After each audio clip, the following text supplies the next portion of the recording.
for 24. Jay Holden, a name not synonymous with winning here at Horseshoe Indianapolis, at least this season. One win from 32 starts. He doesn't have all that many horses, but they have been running well, and Pretty on the Prairie is no different. Joseph Bielmer has a closing ability. He likes to allow horses to relax near the back of the field. We saw it again yesterday in which a horse got the lead. He probably finished with the best horse, but it was mistimed. This is a horse who's been running on late, just hasn't always timed it right.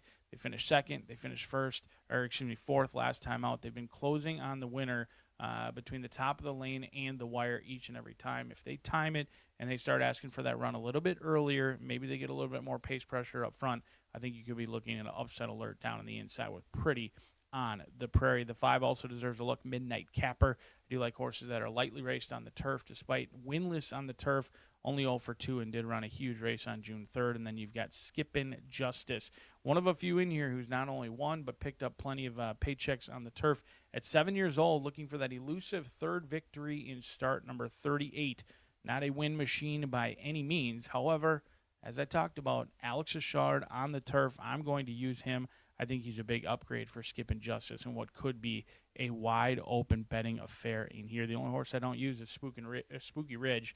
Off of a long layoff, John Langmeyer and Joe Ramos teamed up for a winner yesterday in a freaky performance. Didn't break on the lead, kind of rushed up, opened up by 10, 15 lengths, and held on. It was an incredible effort by the Langmeyer trainee yesterday. Haziel, after being winless for so long, a maiden no more in start number 14 and did it in impressive fashion. Spooky Ridge maybe eating those same males as Haziel, the stablemate. We'll see if the results look equal to Haziel as yesterday. But we are 14 minutes away from the opener. Let's throw it up to John G. Dooley. He'll take you through today's limited scratches and changes. And we'll be off and running on a beautiful Thursday at Horseshoe Indianapolis. Sit back, relax, and enjoy.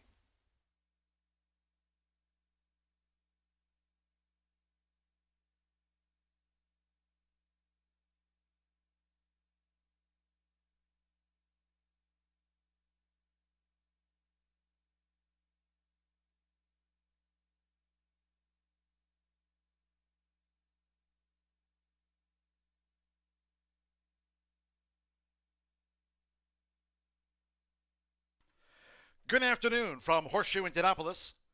Hello now from the broadcast booth. Great to have you with us on this beautiful day. Track announcer John G. Dooley. 10 races carded, 9 thoroughbred races. We'll cap off the day with the running of the Mary Holman George Overnight Stakes for the quarter horses at 350 yards. Nice quarter horse stakes to cap off the card at 645. Sunny skies, 80s, main track fast, turf course firm. Turf rail this week was set at 12 feet. That hasn't changed. If you have your From Gate to Glory track programs near, let's take a look right now at the changes and corrections on our racing program. Opening Phillies Mare Sprint starts the 50-cent early pick 5. Top of the card, scratch the blue 3, Appeasing. Number 3, Appeasing, has been scratched from the opening Distaff Dash.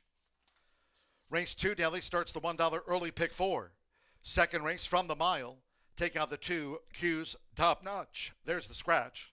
Number 2, Q's Top Notch, scratched from the mile. On to race 3 we go. And here in the sprint, there are no scratches, all 8 run. Number 4, Dowie, a jockey change to Evan Roman. Waive the apprentice allowance, 119, corrected weight there. Evan Roman will ride number 4, Dowie.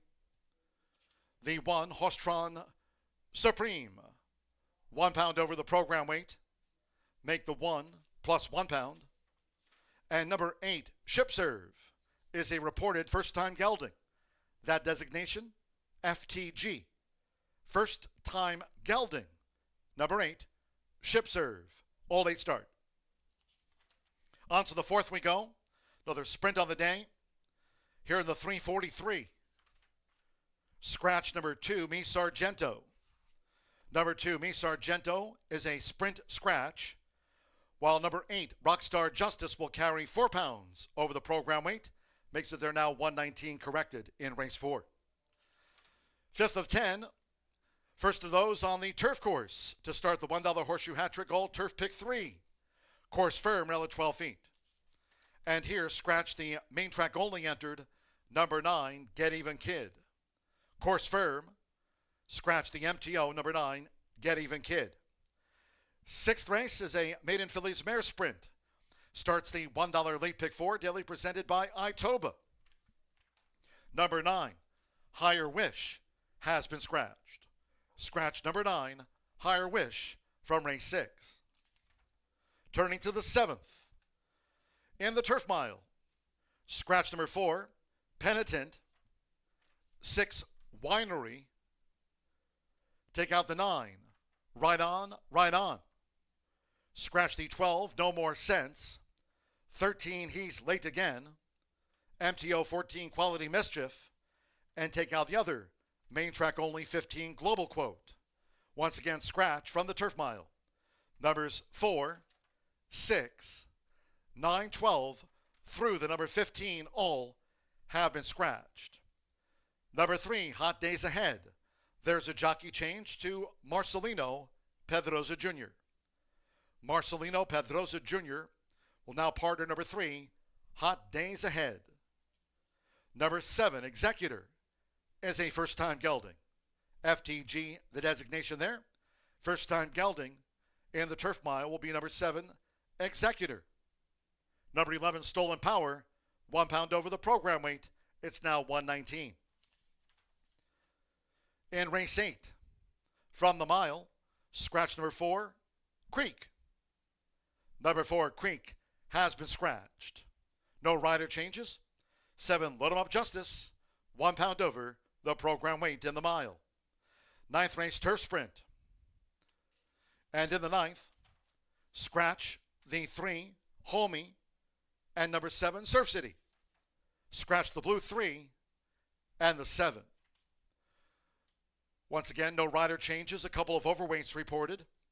The 1, King of Sheba, 1 pound over. Number 2, Our Slice of Heaven, 3 pounds over the program weight in the Turf Sprint. 10th race, the Mary Holman George Overnight Stakes. To close out the card in the race week here over the 350 yards. Fast track, no wind. Scratch from the Juvenile Stakes. The 1, GV Medio Million. Take out the 11, Revenant Declared. Scratch the 12, Flying Blonde, 1, 2, 3. Number 13, A Hint of Bad, draws in. Please note, number 13, A Hint of Bad will run and will break from post position number 1. These overweights, the 2, Miss Molly plus 2, 3, Favorite Lady, 1, 2, 3, and 7 pounds to the weight. Number 4, Apolitical Fast, plus 6 pounds. Number 5, Nacho Secret, 2 pounds over. Makes the weight there now 126. Number 6, GV Kingstone, plus 4. 7, Blue Collar Cowboy, 4 pounds over. Number 8, Apolitical Lady Wins, add 2 pounds to the weight. And 9, Ocean Master, a pound over, up to 125 corrected. Horses in the walking ring for the Fillies Mares Sprint Opener. Under sunny skies, temperatures in the 80s on this beautiful summer day in town. Main track fast. The $1 Horseshoe Hat-Trick All Turf Pick 3. Course firm. Turf rail at 12 feet. We'll have the opener to start the 50-cent early pick 5 with the low 11.99% takeout due in just 6 minutes time. Make it a great day with us here at Horseshoe Indianapolis.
Horseshoe Indianapolis paddock judge, Brandy Bell, with a call for riders up.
The horses stepping onto the track for the first race.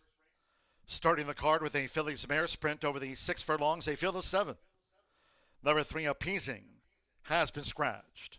Scratch the number 3, Appeasing. Race 1 features Exacta, Trifecta, Superfecta. The start of rolling doubles, 50-cent pick 3s. This the first leg of the 50-cent early pick 5.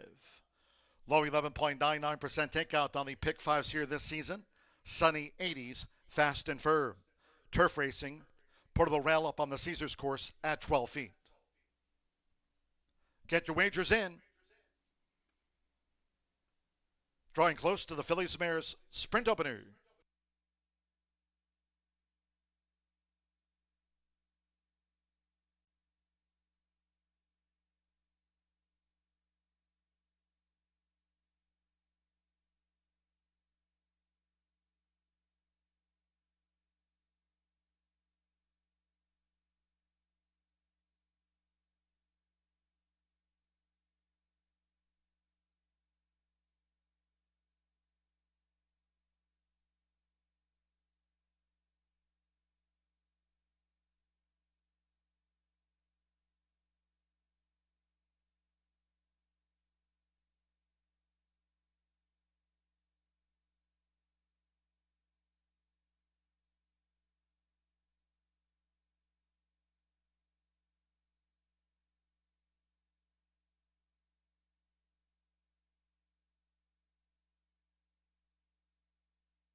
On a beautiful summer day here at Horseshoe Indianapolis, we're now less than 1 minute away from post time.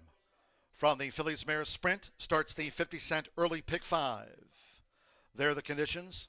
Fast main track, the turf course firm, turf rail at 12 feet this race week. Fast and firm, early pick 5 start. Due off.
The horses are approaching the starting gate.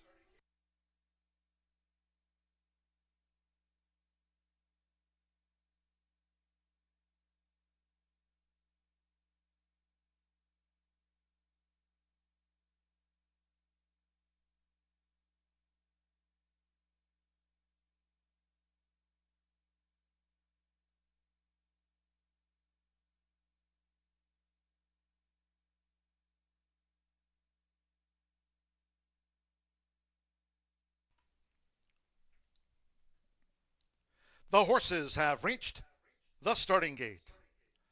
It is now post time. Loading for the Phillies Mare Sprint, Joseph Romero with That's My Daughter. Micah Meeks, Total Luna Eclipse coming up, joins That's My Daughter. Mitchell Morrow with Liz's Legacy. Simmer Bermudez, Vada Latte, like That's My Daughter, both for Ray Paquette here at the top of the card. Now Alberto Burgos, Timeless Justice being led up. Joe Ramos with Sarah Smiles at 6 furlongs, one more. Jose Gutierrez with Bebecita. Fast and firm under sunny skies on a beautiful day in the Hoosier State. They're in the game. Away and running at Horseshoe Indianapolis.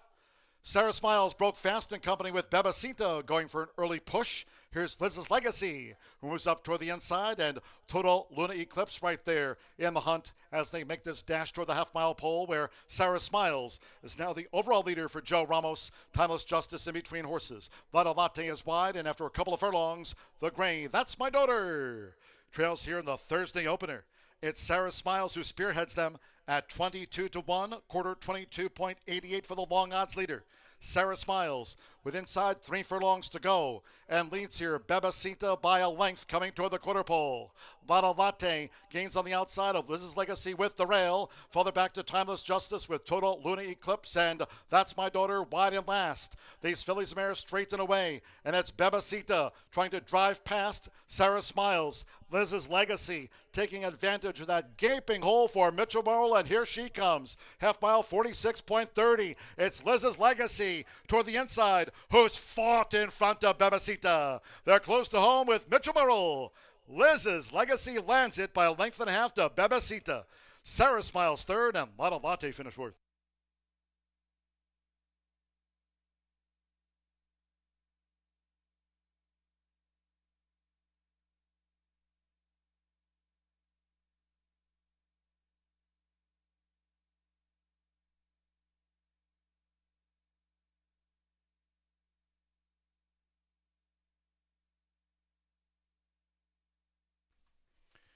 One 11.75 after the distaff dash. 111.75 unofficial. 2876. First number 2, Liz's Legacy at 4-5. 8 Bebecita, 9-5 on the runner-up. 7 Sarah Smiles at 22-1 was third. And at 13-1, the 6th Vada Latte gets into the frame. Mitchell Morrow on the Thursday score sheet right off the bat. For Bob Gorham, a masked thoroughbreds win. Armbottled Express filly. Liz's Legacy at 4-5. The first favorite obliges.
Returning to the Murphy Trailer Sales Winner Circle number 2, Liz's Legacy with Mitchell. Liz's Legacy is a 4-year-old Chester filly by Unbridled Express. Out of Fancy Pants by Pollard's Vision. Bob Gorham trains for Mast Thoroughbreds LLC of Henry Mast. Horseshoe Indianapolis congratulates the winning connections of Liz's Legacy, race 1 official.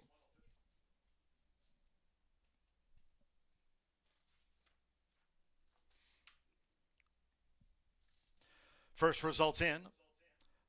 The 2-8 exacta paid $11 even. 50-cent trifecta, 2-8-7, $19.15. Lotto Latte was fourth. 10-cent superfecta, 2-8-7-6, netted $13.65. Top of the card, Phillies Mare Sprint. The 3 was a non-runner. Favorite first. 7 ran. 111.75 fast track.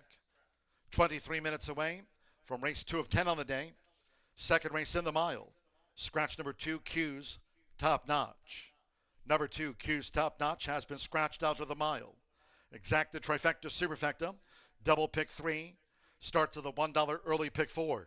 Post time will be at 2:42 in all cases. If you can, please do try to make your Horseshoe Indianapolis selections and wagers on this beautiful summer day early.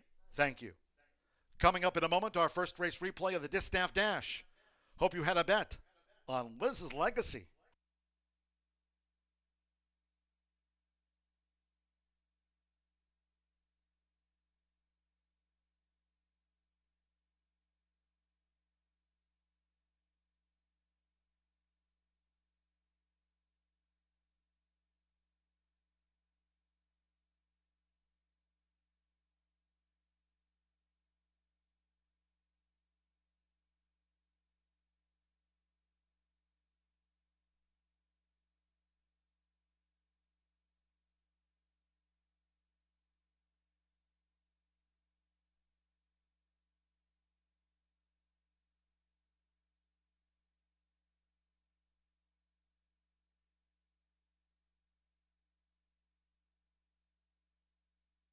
Full day in the Hoosier State. They're in the game.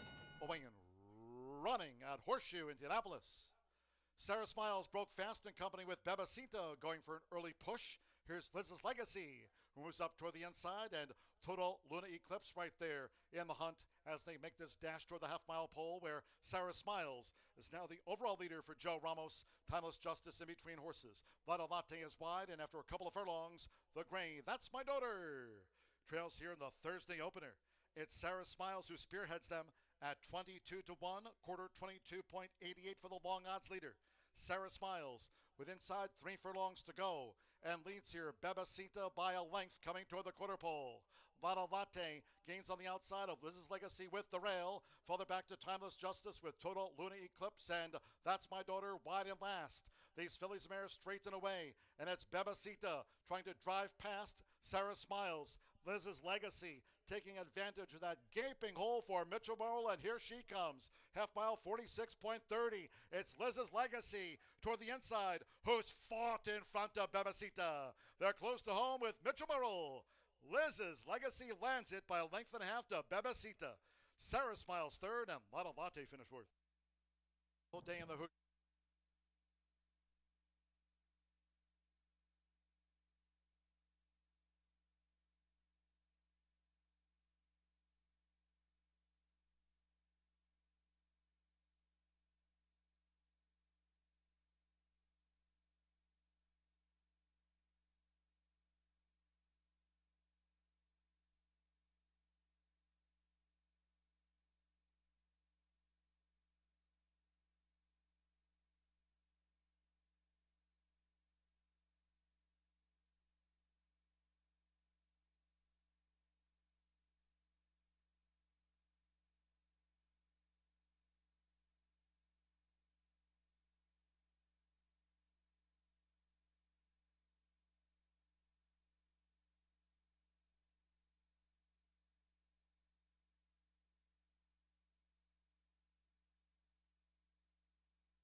My husband probably said it best. The most important thing about the horses is the exit plan. It's so important to find them the right fit, um, and but it's emotional, and Well, you really love them. I absolutely You're love like them. me. You get very attached to them. Absolutely, it's so emotional. I have such a hard time letting them go. Um, so I really try to find the right fit for them.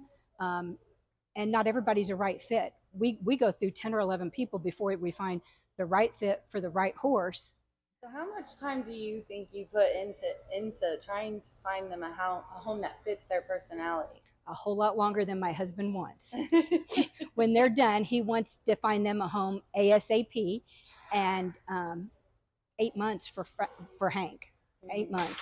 Average, probably about 6 months by the time we find somebody, make sure that they're going to work. Our very first one was Conquest Play Misty, who is now Connor, who does dressage. Amy Paulus rehomed him for us, and he is leading the life of a king. Jenny Perkins has him, and they do dressage. Jenny lost her horse the summer before, and Amy knew that because Amy had rehomed a horse to hit her earlier. And she found the perfect fit. Connor's been with her ever since, I think, 9 years. Wow. And they're living life. He has a birthday party every year. He gets dressed up for Halloween. I get to follow all of my horses on Facebook, so I know what they're doing. I know where they're at. I get to watch them grow into a new phase of their life. The horses, when they leave the track at such a young age, they have so many years ahead of them, and people don't think about that. They just, okay, we don't need them anymore, so just push them to the side. 12 and 13-year olds, I mean, that's kind of prime for these horses. So in the 10 years John and I've been doing it, we've rehomed 12 horses. We keep in touch with every one of them. We have them in Pennsylvania, Illinois, Michigan, Kentucky, Indiana. So they're a little bit of everywhere, but they're all happy and they're all doing well. Well, I wish we had 10 of you guys. Well, thank you so much for being such a great owner, and I'm so blessed that you're an owner in our state. Thank you.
Liz's Legacy gets the job done, comes home A over B in race 1 here at Horseshoe Indianapolis. Kick off Thursday racing. Still 9 more carded, 8 thoroughbreds, and 1 quarter horse event that Martha Clausen is just chomping at the bit for that 6 o'clock hour in which she can take you through.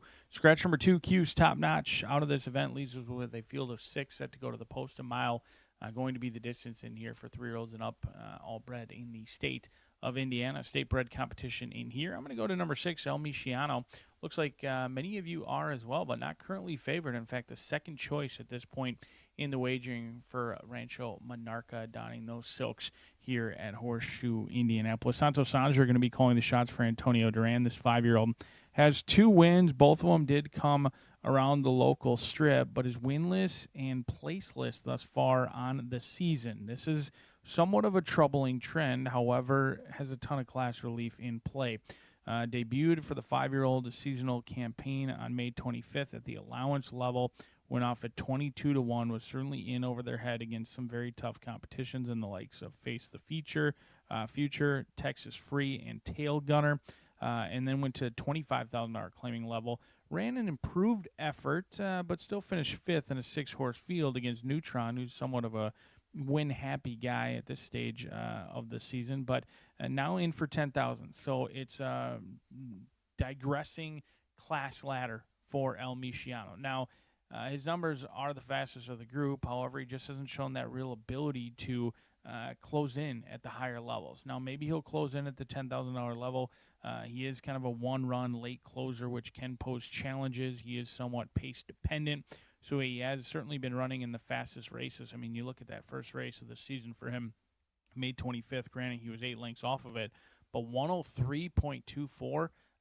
That is absolutely flying. So he's been running maybe a little bit better than it looks. They're going to stretch him out for the first time this season. Last time he tried 2 turns, it was against open competition. It wasn't against his state-bred foes, and he ran into a good animal that we're going to see run later today in Take It and Run. I think El Misciano could improve on the class relief alone, but the 1 mile is going to be a burden for him, currently 6-5. But the horse who took all the early money, you hear me talk about it a lot, early money and smart money, usually the good money, or early money and late money is usually the good money. But House of Gold for Tiana Richardville. It's a jockey-trainer combination that's been red hot. In fact, they won our first 2 races yesterday at long shot prices, as well as a favorite in here in House of Gold.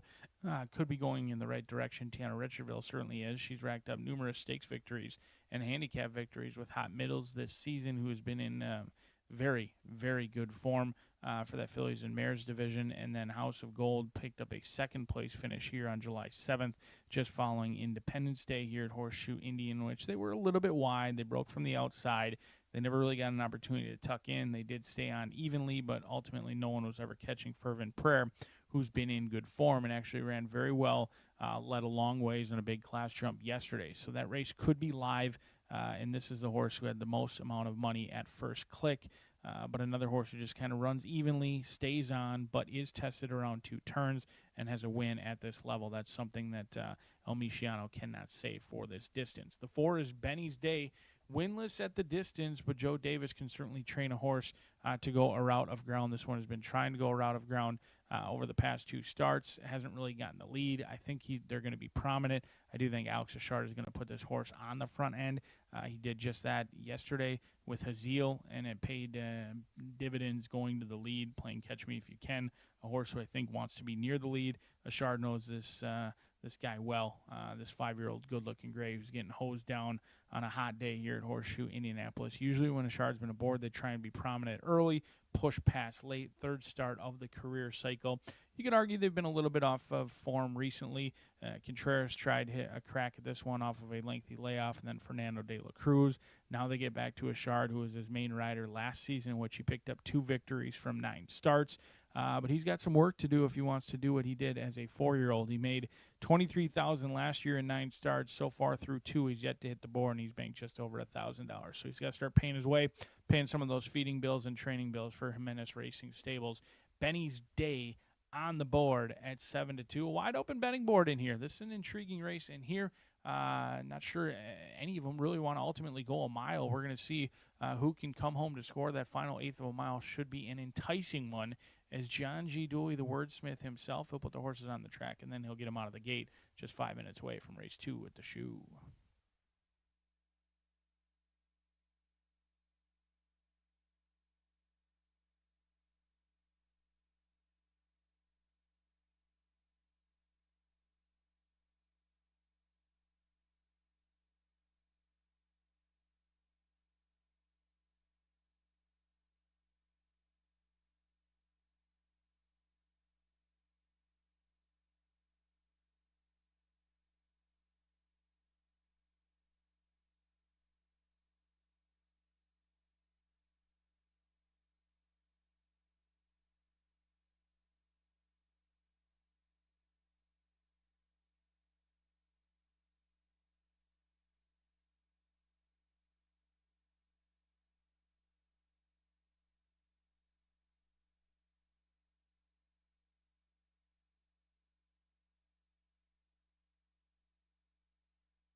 The horses are stepping onto the track for the second race.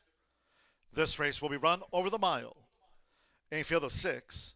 Number 2, Q's Top Notch, has been scratched. Scratch number 2, Q's Top Notch from the race card. On parade, race 2 over the mile features Exacta, Trifecta, Superfecta, Double Pick 3. Here the start of the $1 early pick 4. 2 minutes to post time. 2 minutes.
We're less than 1 minute away from post time for the mile. Start here at the 50-cent $1 early pick 4. Main track fast, turf course firm, turf rail at 12 feet.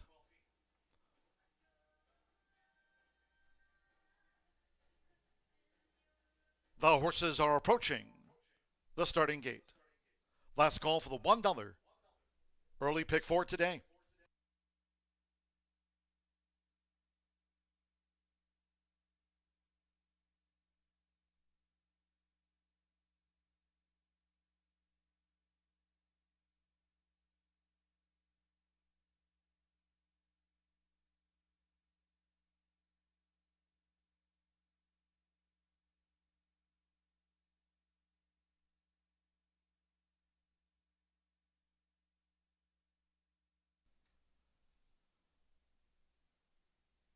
On final approach for the mile start.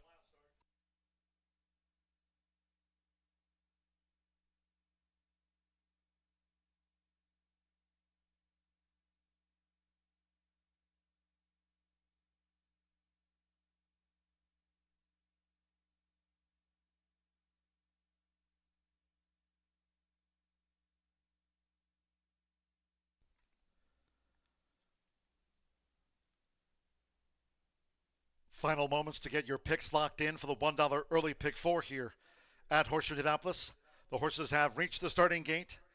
It is now post time, loading in front of starter Oscar Quiros. Jose Gutierrez with Gimmel, first of the 6 to move into line here at the mile start. Joe Ramos with House of Gold. Now Hanalehi with Crab Crunch, taking his position. Santo Sanjor with El Michoacano. That leaves just a couple in back. Alex Ashar with Benny's Day. One more for the mile. Marcelino Pedrosa Jr. with Mystery Impact. Seconds of the day from Horseshoe Indianapolis. They're in the game. And they're off. Benny's Day broke like a rocket. Not so much so El Michoacano, who was real slow to go and drops back to last. It's Benny's Day, and toward the inside, here's Crab Crunch, who's moving up now for Hanalehi to take the top. Crab Crunch leads Benny's Day at the 6.5. Toward the inside is Gimmel with the white cap, joined on the outside by House of Gold. As these Indiana breds go to the back of the track, Mystery Impact is running fifth upon settling, and slow starting El Michoacano trails the sextet. The first 2 furlongs of the mile, slow. 25.72. Crab Crunch leads a crawl up the back of the track. Crab Crunch by 3/4 length. Alex Ashar has Benny's Day close to the pace. No early pace on. Crab Crunch dictates his own terms to Benny's Day going past the half-mile pole.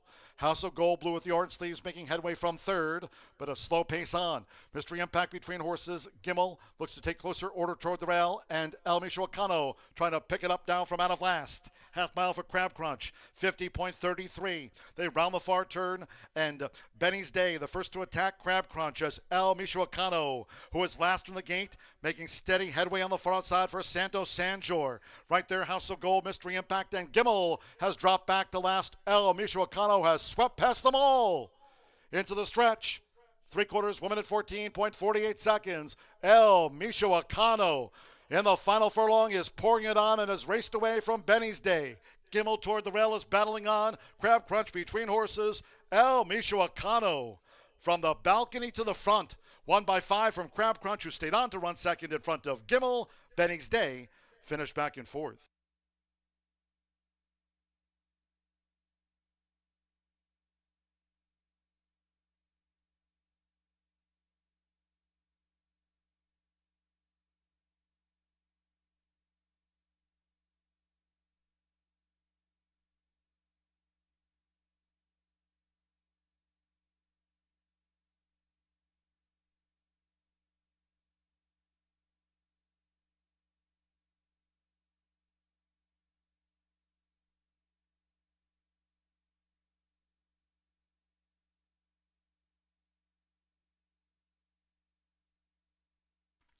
$139.64 after the mile. 139.64 unofficial. 6-3-1-4. El Michoacano 8-5 first. The blue 3 Crab Crunch 3-1 second. 1 Gimmel at 11-1 third, and 4 Benny's Day at 5-1 was fourth. Santo Sanjor For Rancho Monarca, Kathy and Tony Duran, 8-5 favorite. It's not how you start, it's how you finish.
Returning to the Murphy Trailer Sales Winner's Circle, here's the 6.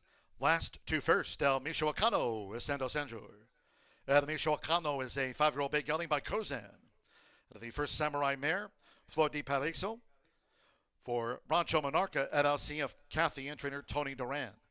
Horseshoe Indianapolis congratulates the winning connections of El Michoacano.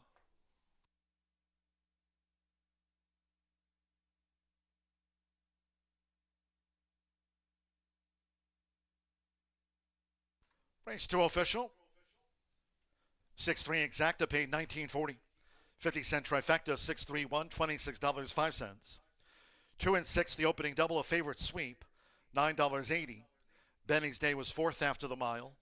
10-cent superfecta 6-3 paid $11.27. The winner was claimed. Number 6 El Michoacano for $10,000. New owner Marianne Hoglin. Trainer Lon Wiggins claimed away El Michoacano. In the mile, the 2 is a non-runner. Favorite was first. 6 of them ran. 139.64 after the running of race 2. Race 3, 22 minutes away from the sprint. No scratches. Number 4, Dawi. Change of jockey to Evan Roman. Waive the apprentice allowance 119. Evan Roman rides for Dawi. 1, Horsetron Supreme. 1 pound over the program weight. Number 8, Ship Serve, is a reported first-time gelding. FTG, the designation there. First-time gelding, the 8, Ship Serve. Exacta, trifecta, superfecta, double pick 3. The sprint at 3:13.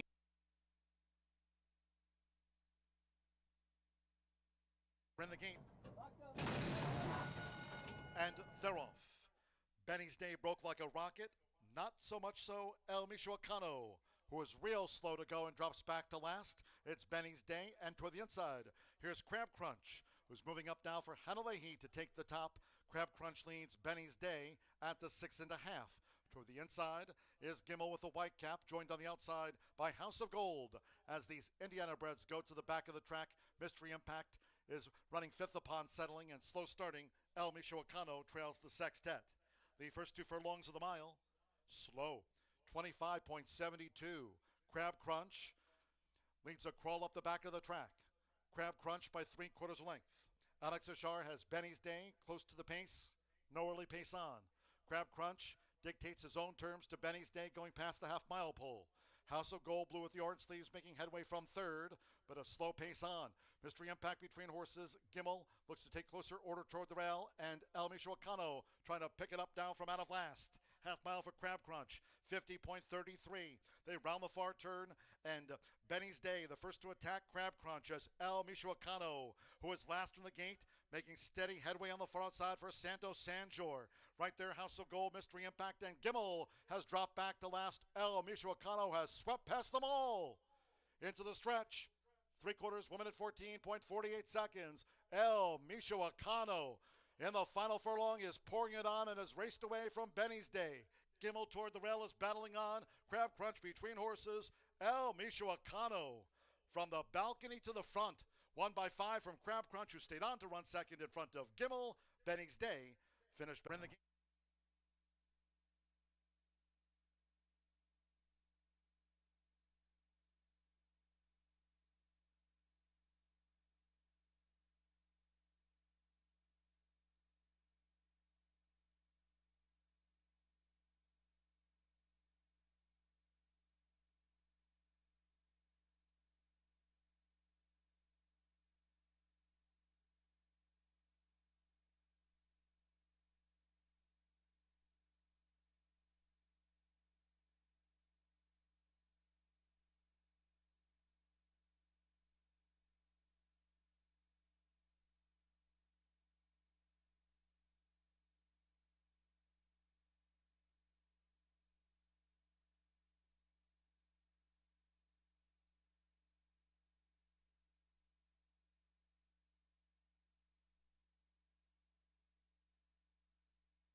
Between races 2 and 3, taking a moment before the sprint to wish Doc Yule a very happy birthday from all of us here at Horseshoe Indianapolis on this beautiful summer day in town.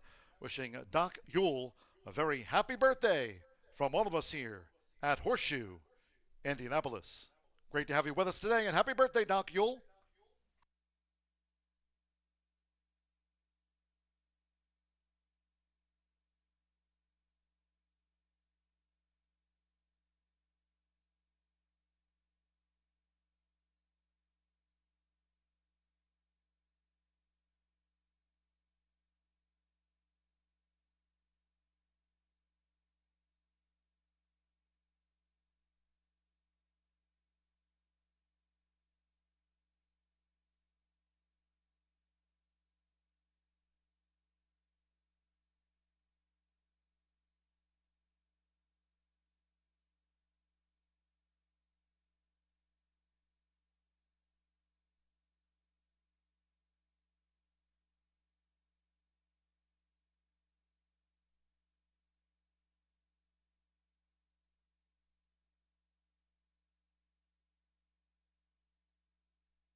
Well, hello again on this beautiful sunny summer day from the broadcast booth. Great to have you with us at the track. Track announcer John G. Dooley again, hello.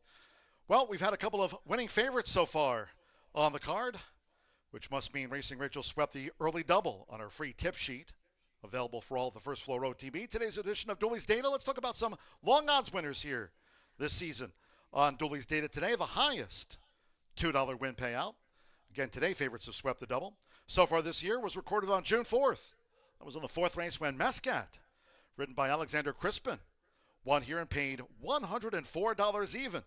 Now we've run two races so far and a couple of winning favorites, but certainly Mescat lit up the tote back on June 4th with that $104 win payout. The son of Cupid is trained by Marcelino Torres. Now the track record, if you're wondering, for the highest $2 win payout, well, that was recorded 10 years ago. Back on October the 5th when Happy Circle, ridden by Dick Cardenas, remember Dick, for trainer Victor Gonzalez, won and paid $270.80 back in 2016 here when it was Indiana Grand.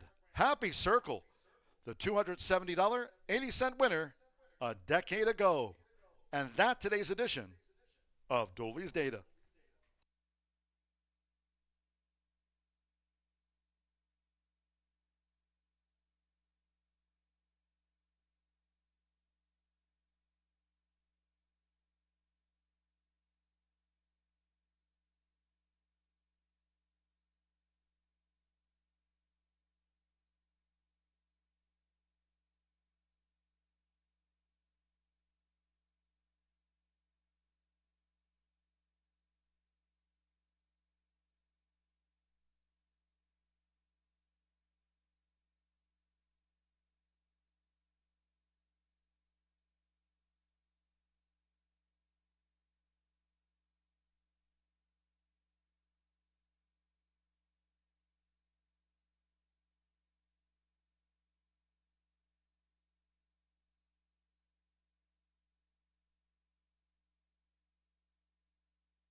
We are 8 minutes to the third race here at Horseshoe Indianapolis, and this one is a 3-year-old and up claiming for 20, and it's an open claiming for 20.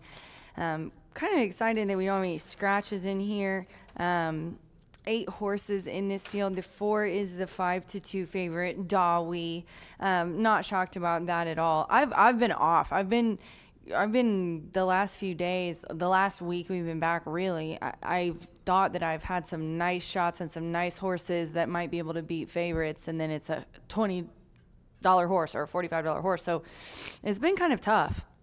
Dawi, though, is going to go in my exacta spot. I'm going to go with the 8 here on top. Ship Serve. This is one that I'm talking about. I thought, oh, you know what? Maybe this one can beat the 4. Isn't one of those races with some heavy 1-2 favorite or something. Alberto Burgess is aboard for Randy Klopp. He is, I'm not even going to say it, but he's having a great meet. He's leading trainer. I feel like when I start talking about them getting close to milestones, like the more I mention it, the longer it takes. So I'm not going to mention it, Randy. I'm just going to say you're having a great year. Grant Turner, Charles Turner, like I've told you guys before, I'll say it again. I found this out, and I think it's really cool. I found it out last year, but they used to run horses with Randy's dad. So all still together, and this one coming out of a claiming for 25, lost by half a length as the bettor's favorite, and has been the bettor's favorite in the last 2. Klopp claimed this guy when he broke his maiden on June 10th. He won by 7, and then I think they found a very nice spot for him. He fits in this class really well. He's got nice early speed. He puts up good numbers, and you know, he was second versus a tougher field. Dawi. So let's talk about the favorite. And I thought, you know what? I like Dawi. And then I started looking at it, and I looked at all the early speed numbers that Ship Serve has put up in the past. I left my time form paper in there, but 73 when it broke the maiden was pretty impressive. Now, Dawi here has been in allowance ranks and doing really well. Summer Polly riding really well.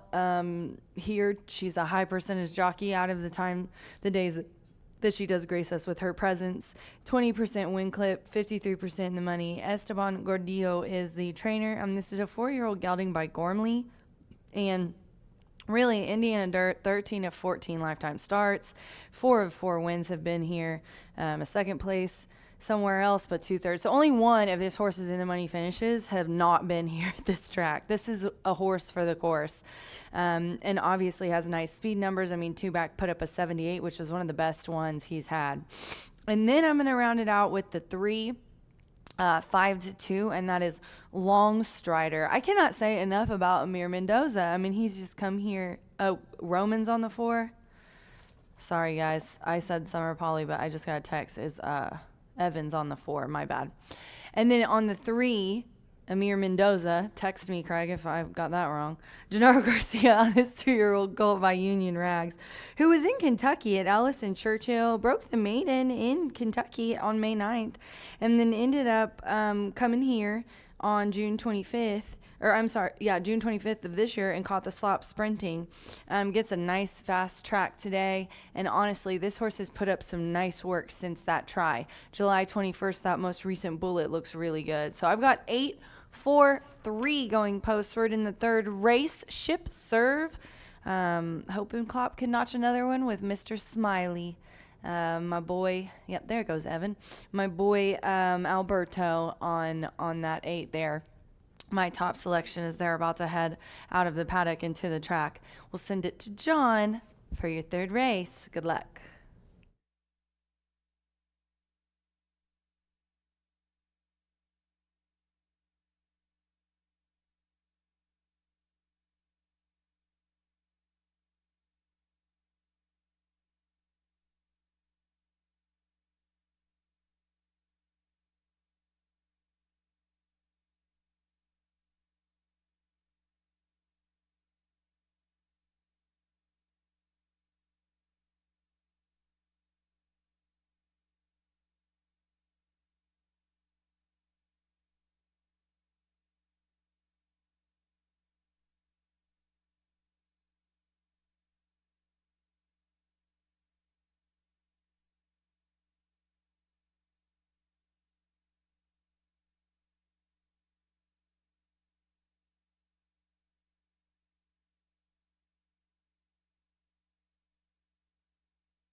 After Rachel's analysis of the sprint, coming onto the track now for race 3. A field of 8. As Rachel noted, Evan Roman rides for Dowie. That's the jockey change. Evan Roman rides for Dowie. All 8 start. No scratches. Number 1, Horsetron Supreme is 1 pound over the program weight. 8 Ship Serve is a first-time gelding. FTG, the designation. For a first-time gelding, the 8 Ship Serve. With Evan Roman on 4, Dowie. Waive the apprentice allowance. 119, the corrected weight for Dowie. 8 Run, Exacta, Trifecta, Superfecta, double pick 3. 2 minutes to post time. 2 and 2.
Less than 1 minute to post time for the sprint. The Exodus Twist, the first to arrive at the starting gate. You have less than 1 minute.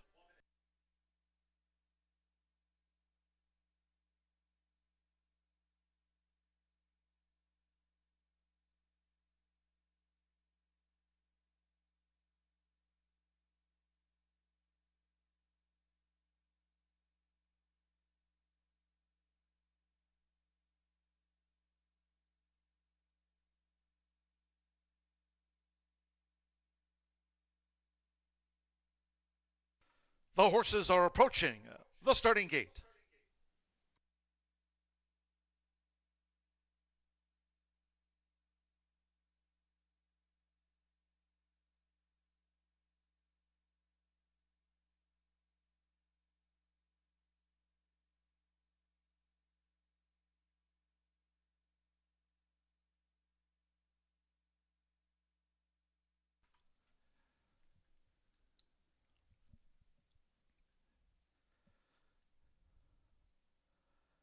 The Exodus Twist was first to arrive down there at the sprint start. At the gate, it is now post time.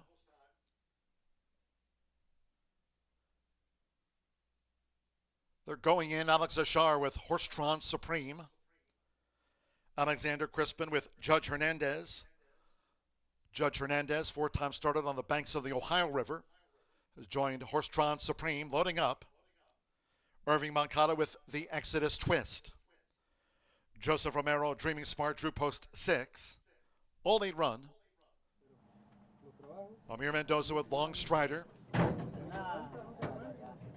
Jose Gutierrez, What Now Daddy coming up. Over the 6 furlongs, just a couple of them back. Evan Roman with Dowie. One more. Alberto Burgos with Ship Serve. Favorites Liz's Legacy and Del Michoacano, our first 2 winners, all in line. And they're off. Ship Serve out to a fast start. Dowie tossing that white cap into the ring. Here comes an early bid by the Exodus Twist. And to the inside, Horseshoe Supreme is right there too. It's the Exodus Twist with Irving Moncada. The Exodus Twist emerges in front, heading for the run past the half-mile pole from Dowie in a battle for second. With Ship Serve on the outside of rivals, and toward the inside is Horseshoe Supreme. Right there in the leading quartet at the 3.5. What Now Daddy is a wide 5th. Longstrider in 6th with the rail, while racing 3 clear from Dreaming Smart, who's second to last, and Judge Hernandez trails. The quarter 22.20. These leaders coming toward the quarter pole, and here's Ship Serve, who fires a salvo at Dowie as they battle past the quarter pole. Right there toward the inside, trying to stay on the Exodus Twist, and here comes a sweep by Horseshoe Supreme. They're into the stretch, half mile, 44.89 seconds. Horseshoe Supreme coming with a long run for Alex Ashar. Hits the front from Dowie, who fights on toward the inside. Ship Serve has lowered his flag. They're close to home, and it's Horseshoe Supreme, who strides away to best Dowie by 3.5. Longstrider gained 3rd, and 4th is close. 4th photo between Dreaming Smart, who joined Ship Serve.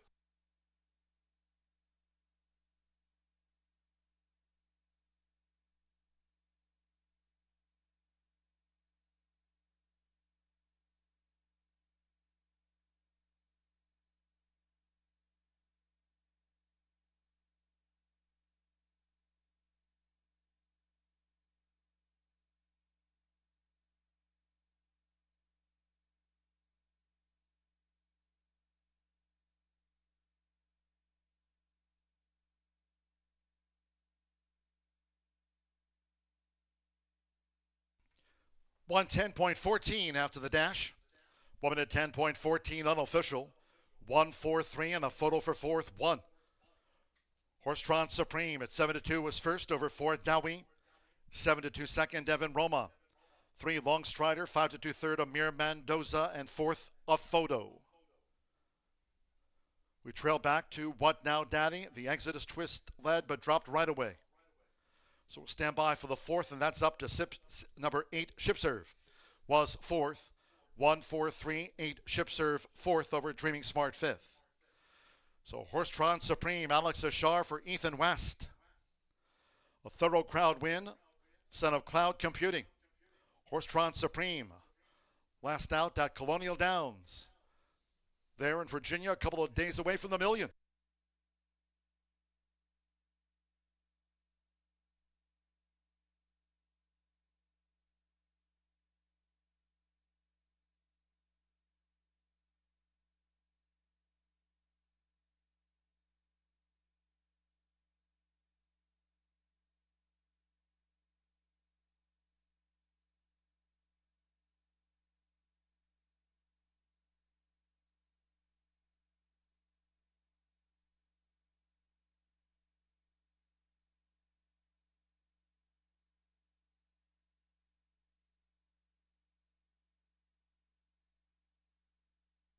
Third race official, 1438 Horsetron Supreme has beaten home Dowie, Longstrider, and Ship Serve fourth, Dreaming Smart fifth, official after race 3.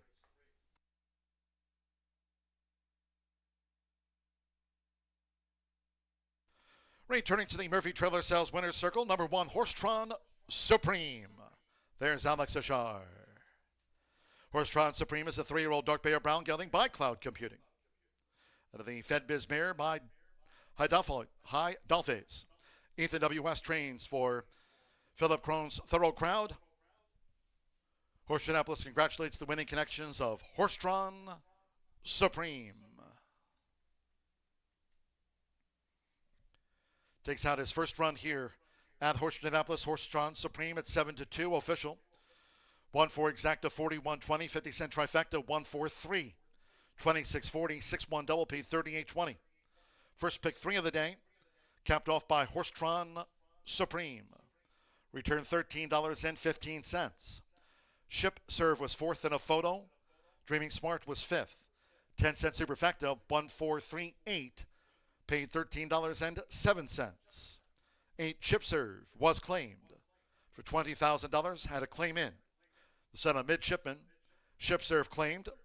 New owner Mark Hickson, trainer Randy Matthews, claimed Ship Serve. Held Dreaming Smart in a photo for 4th. 110.14, Old 8 ran. 4th race next from the sprint. Scratch the 2, Mi Sargento. Number 2, Mi Sargento has been scratched. No rider changes. 8 Rockstar Justice is 4 pounds over the listed program weight. Exacta trifecta superfecta, double, and the 50-cent pick 3s rolled on. Fast and firm. Post time, 3:45. Just as a reminder to all of our Horseshoe Indianapolis faithful fans, no live racing here on Friday, nor over the weekend. No live cards here Friday, Saturday, Sunday, nor Monday. Upcoming race week will be Tuesday, Wednesday, next Thursday. No live racing a week from tomorrow, and we will have a Saturday card 1 week from this Saturday. No live racing after today's final, the Mary Holman George Overnight Stakes, a quarter horse stakes. After the 10th race today, no live racing until Tuesday's fixture at 2:10. Here comes a sprint race replay.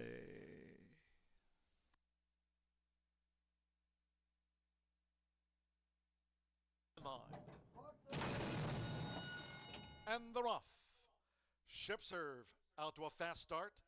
Dowie tossing that white cap into the ring. Here comes an early bid by the Exodus Twist. And toward the inside, Horsetron Supreme is right there too. It's the Exodus Twist with Irving Moncada. The Exodus Twist emerges in front, heading for the run past the half-mile pole from Dowie in a battle for second. With Ship Serve on the outside of rivals, and toward the inside is Horsetron Supreme. Right there in the leading quartet at the 3.5.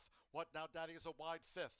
Longstrider in 6th with the rail, while racing 3 clear from Dreaming Smart, who's second to last, and Judge Hernandez trails. The quarter 22.20. These leaders coming toward the quarter pole, and here's Ship Serve, who fires a salvo at Dowie as they battle past the quarter pole. Right there toward the inside, trying to stay on the Exodus Twist, and here comes a sweep by Horsetron Supreme. They're into the stretch, half mile, 44.89 seconds. Horsetron Supreme coming with a long run for Alex Ashar. Hits the front from Dowie, who fights on toward the inside. Ship Serve has lowered his flag. They're close to home, and it's Horsetron Supreme, who strides away to best Dowie by 3.5. Longstrider gained 3rd, and 4th is close. 4th photo between Dreaming Smart, who joined the line.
Jack Daniels starts here. From cave spring water to sugar maple charcoal to smooth Tennessee whiskey. Made by those who pour everything into their craft. That's what makes Jack, Jack. Horseshoe Indianapolis fans, be sure to check out our brand new gift shop. Open now, right there on the first floor, beside the program stand here at Horseshoe Indianapolis. Pick up a souvenir of your day at the races. Great to have you with us. Stop in, check it out. The gift shop, open now, first floor, at Horseshoe Indianapolis. At the Thoroughbred Aftercare Alliance, we believe in giving every thoroughbred a second chance. Thanks to you, the owners, trainers, breeders, and every supporter, You've created a ripple effect of change that's helping these magnificent animals move on to new careers and safe, fulfilling lives after racing.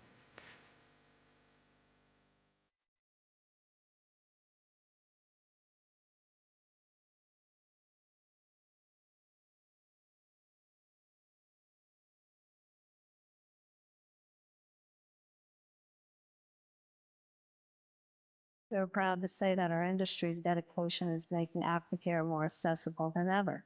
Every single donation, whether big or small, and every action from volunteering to spreading the word is contributing to a brighter future.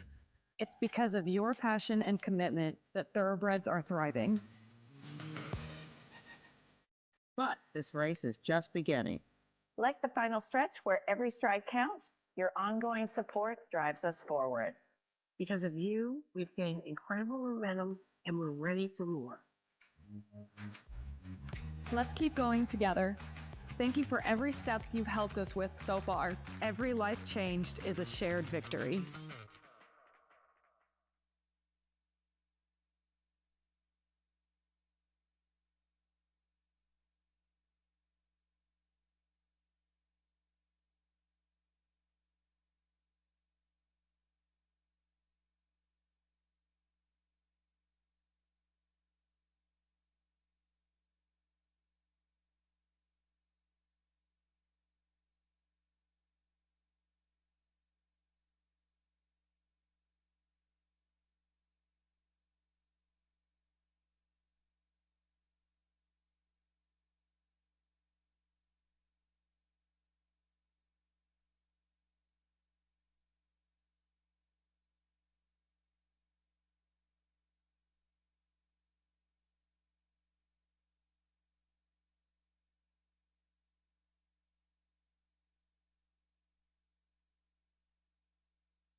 Back down here in the paddock on a beautiful Thursday at Horseshoe Indianapolis. John G. Dooley up in the booth. Miss Rachel's going to join us for races 6, 7.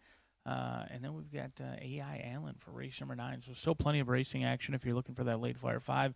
Have no fear. It begins in the 5th race on the turf. We've still got turf racing coming at you in races 5, 7, and 9. Let's take a look at this field. Scratch number 2, Me Sargento, 6 furlongs on a fast main track, non-winners of 2. I happen to lean into the favorite, as many of you do, Special Creed for Michelle Elliott and Fernando de la Cruz. Now, this season hasn't gone as Michelle Elliott expected, anticipated, or has hoped. In fact, she's looking for win number 3 as we approach the August months here at Horseshoe Indianapolis. But she certainly picked up some paychecks along the way. 23 second and third place finishes. They've hit the board quite often. And Special Creed hasn't really helped in the win category. A horse who got through the maiden condition very quickly. Excuse me, I'm on the wrong race, talking about race. I'm on the right race. We're looking at race number 1 here. Special Creed on top with Michelle Elliott and Fernando de la Cruz going to be aboard for race number 4 in here. Horse who has a ton of speed, broke sharp, was a long-time leader, was 1 for 20 in the career thus far with 4 second and third place finishes. I think Special Creed is the one to catch the cash in here with Fernando de la Cruz aboard. This is a horse who has had some trouble finding the wire, but this should be the easiest group. 7,500, cutting that claiming price in half. Back in with state bred competition. They've been running against open company for many of those starts. Very challenging endeavor at that. But the 3 is Mega Witch, Randy Klopp, Micah Meeks, and here they actually just beat their maiden breaking score last time out, in which they broke sharp. They had the lead all alone at the top of the lane, and when Micah Meeks asked Mega Witch to run, it never looked like a loser. Just kind of kicked away, ran away, and hid. Randy Klopp looking to keep pace with Gennaro Garcia, who's kind of snuck away on the front end of that trainer's title. Mega Witch takes on winners for the first time, and like the top selection would indicate, going from maidens to winners can be the biggest jump in the game. But you're going to get 9-1 right now on Mega Witch for a horse who's in very good form, just dominated an easier group, but the times do not lie. They went pretty quick on the front end and never looked like a loser at 6-5. Right now, they're not getting bet at all, though. 11-1 on the board. Those are the 2 that I'm going to key in on. The 1 and the 3 as we approach race 4 here at Horseshoe Indianapolis, 8 minutes away from a fast main track. We'll see who can get out of this non-winners of 2 conditions. And we kick off the late Fire 5 and the Horseshoe Hat Trick in the upcoming 5th race following race 4. Good luck.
The horses. Called post right now for the fourth race.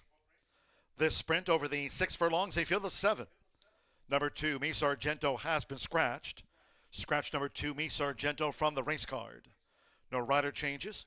8, Rockstar Justice. And 4 pounds to the listed program weight. Exacta, trifecta, superfecta, double pick 3 on the sprint. Post time in 2 minutes.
Less than 1 minute to post time. Less than 1 minute to the sprint. Scratch the 2, Me Sargento. The 2 is a non-runner.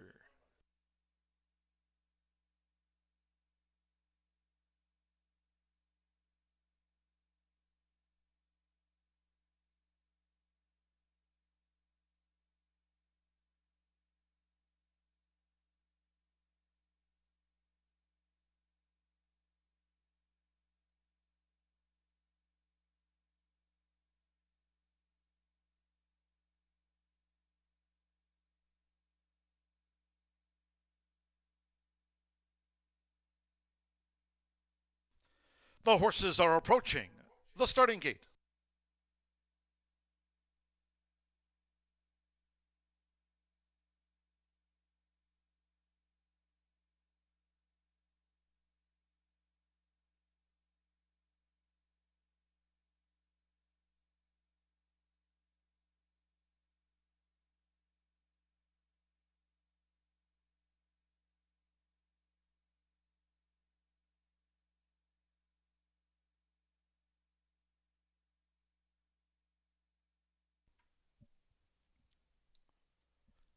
The horses have reached the starting gate. It is now post time. Here's Special Creed, leading jockey Fernando de la Cruz with 44 wins here this season. Today marking day 59 of 123 at the meet. Micah Meeks with Mega Witch. Amir Mendoza, El Payasito.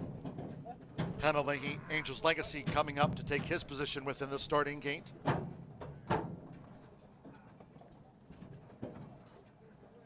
Three left to load. Here over the 6 furlongs, Alexander Crispin with Show Me Justice. Now Evan Roman with El Sereno. Special Queen, 1-2 favorite. Right now, 7-1 on El Sereno.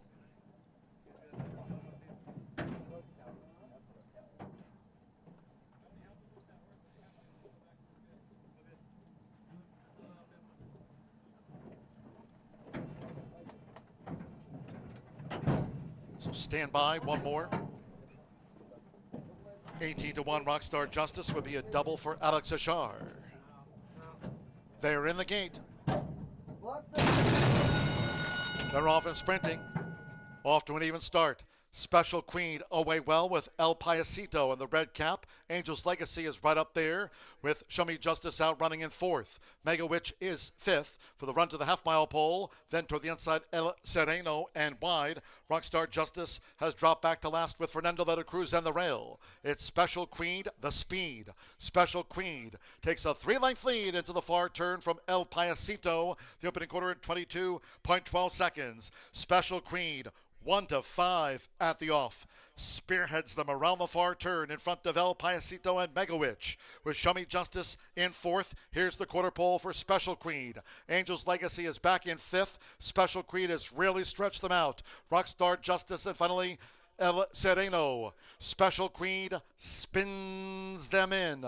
Half mile in 44.67 seconds with leading jockey Fernando de la Cruz. Special Queen is a 6-length leader past the 16th from El Payasito and Mega Witch. They're close to home. Special Queen. Special Queen, the favorite obliges by 6 from El Payasito with Mega Witch. Angel's Legacy finished 4th.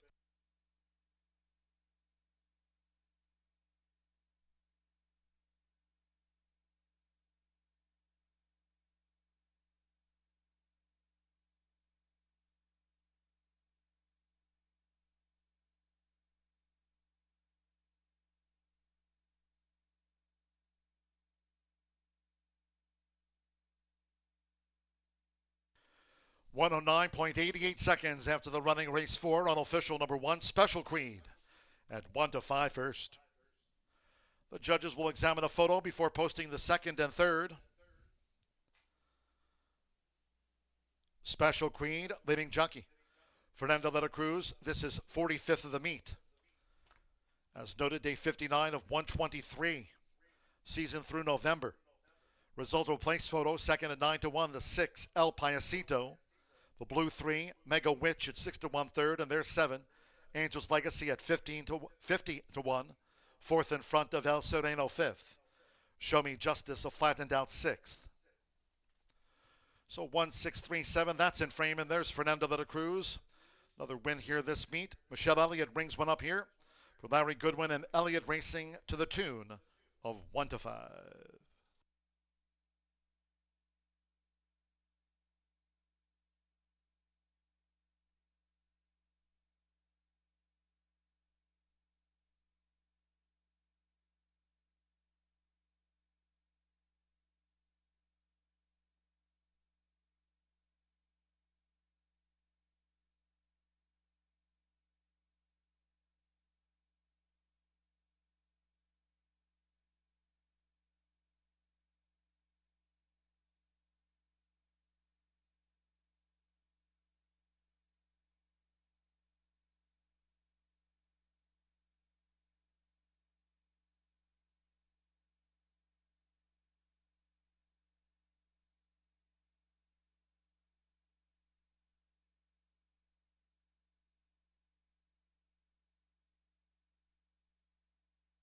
Result official.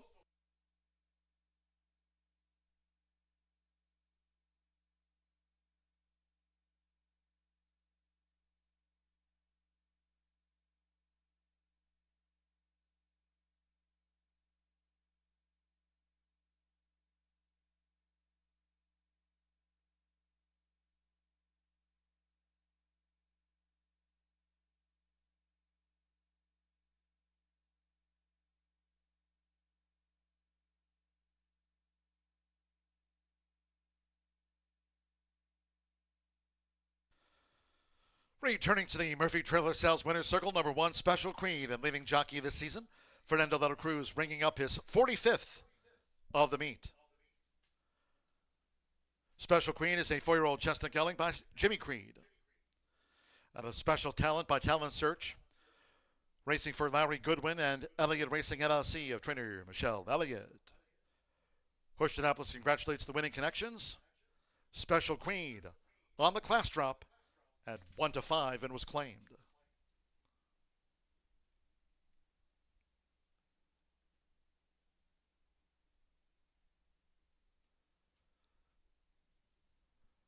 One to 5 favorite takes out the sprint, 109.88. Had a claim in. Results and then the claim. The 1-6 exacta paid $9.20. 50-cent trifecta 163 paid out $4.70. A pair of ones for a $19 double. Special Queen capping off a pick 3 on the card on races 2, 3, and 4. 50-cent pick 3 paid $10.15. Angel's Legacy was 4th. El Sereno 5th. 10-cent superfecta 1637 for that 10-cent superfecta. As we take a look at the 50-cent early pick 5 will pays. Results and prices after race 4. 1637. The top 4 after the sprint. Favorite was first, and that 10-cent superfecta netted $4.64. Winner claimed for $7,500 by Rancho Monarca LLC. Kathy and trainer Tony Duran claimed away the winner, Special Queen. 18 minutes away. First of those on the turf course here today.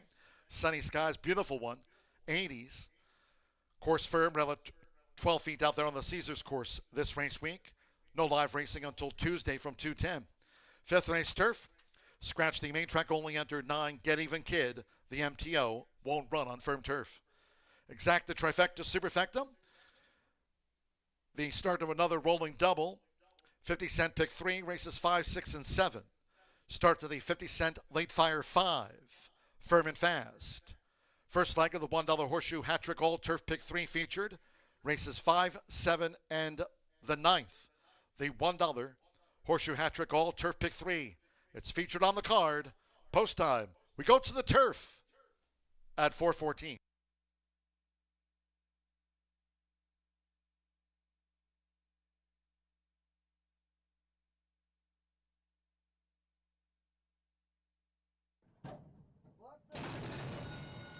They're off and sprinting.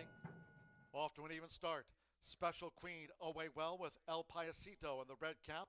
Angel's Legacy is right up there with Show Me Justice out running in 4th. Mega Witch is 5th for the run to the half-mile pole. Then toward the inside, El Sereno and wide. Rockstar Justice has dropped back to last with Fernando de la Cruz and the rail. It's Special Queen, the speed. Special Queen takes a 3-length lead into the far turn from El Payasito. The opening quarter at 22.12 seconds. Special Queen 1-5 at the off. Spearheads them around the far turn in front of El Payasito and Mega Witch. With Show Me Justice in 4th. Here's the quarter pole for Special Queen. Angel's Legacy is back in 5th. Special Queen has really stretched them out. Rockstar Justice and finally El Sereno. Special Queen spins them in. Half mile in 44.67 seconds with leading jockey Fernando de la Cruz. Special Queen is a 6-length leader past the 16th from El Payasito and Mega Witch. They're close to home. Special Queen. Special Queen, the favorite obliges by 6 from El Payasito with Mega Witch. Angel's Legacy finish 4th.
On the turf here at the Shoe, 11 minutes away from the turf racing commencing. 60% of this pick 5 is set to be on the turf.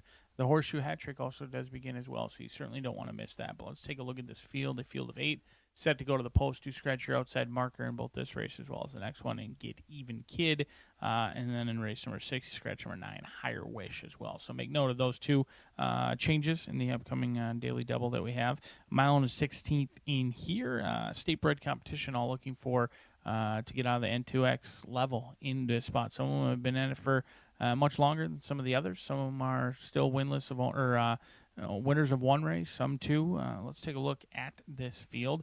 I'm going to go to something I know well, and that's Alex Richard. The man knows how to win races. In fact, he's brought home our longest price of the day, a $9 winner with Horsetron for Crone. Crone's Away, or Thoroughbred Away.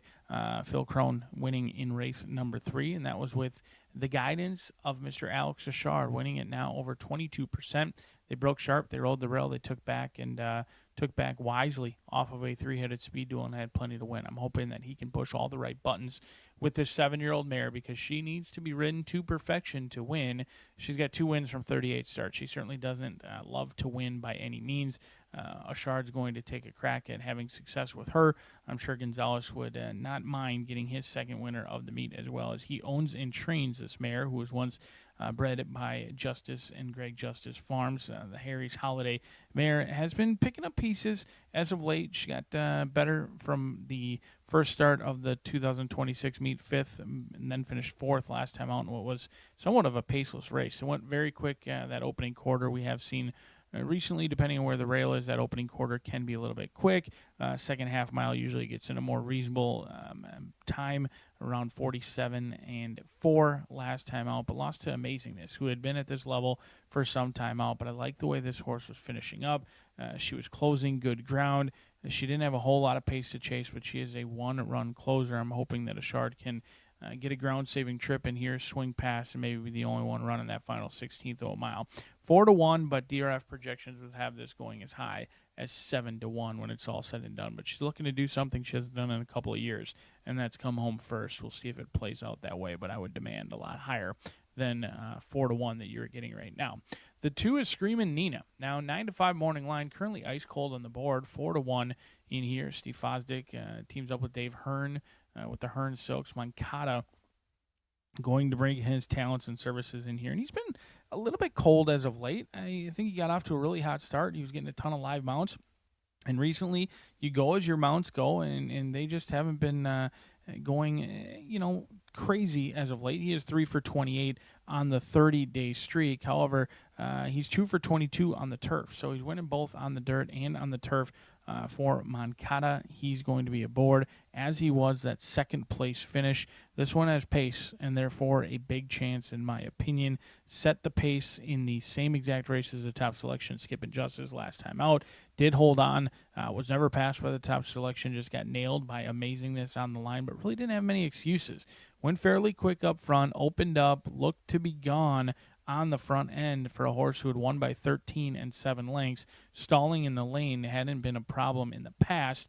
However, the class levels have gotten significantly deeper. Screamin' Nina's handled herself well on the turf, and she looks good down here in the walker, and I like the way she's turned out. She's got a good-looking coat, not a drip of sweat. She's on the toes, on the muscle, well-spaced, certainly winning the beauty contest down here for Screamin' Nina as she looks to make the others cry uncle.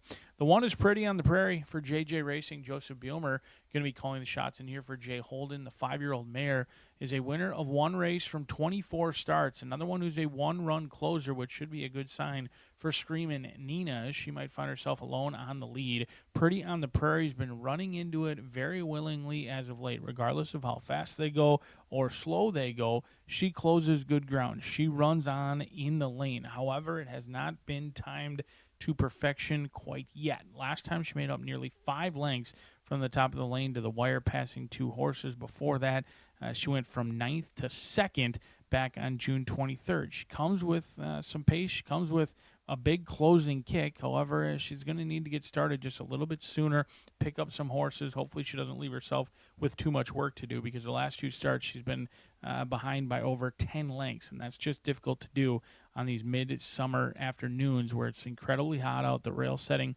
is at 0, so she can hopefully swoop and pass all of these runners in here. She's taken some action, though, for only being a one-time winner from 24 starts. She's currently on the board at 9-2. Let's take a look at how I structured my late fire 5 ticket. 1, 2, 5, and 7 in here. We're going to go 4 deep before we stretch it out to go 6 deep. Maiden 7,500 on the dirt. That's a race I want to use as many horses as I can.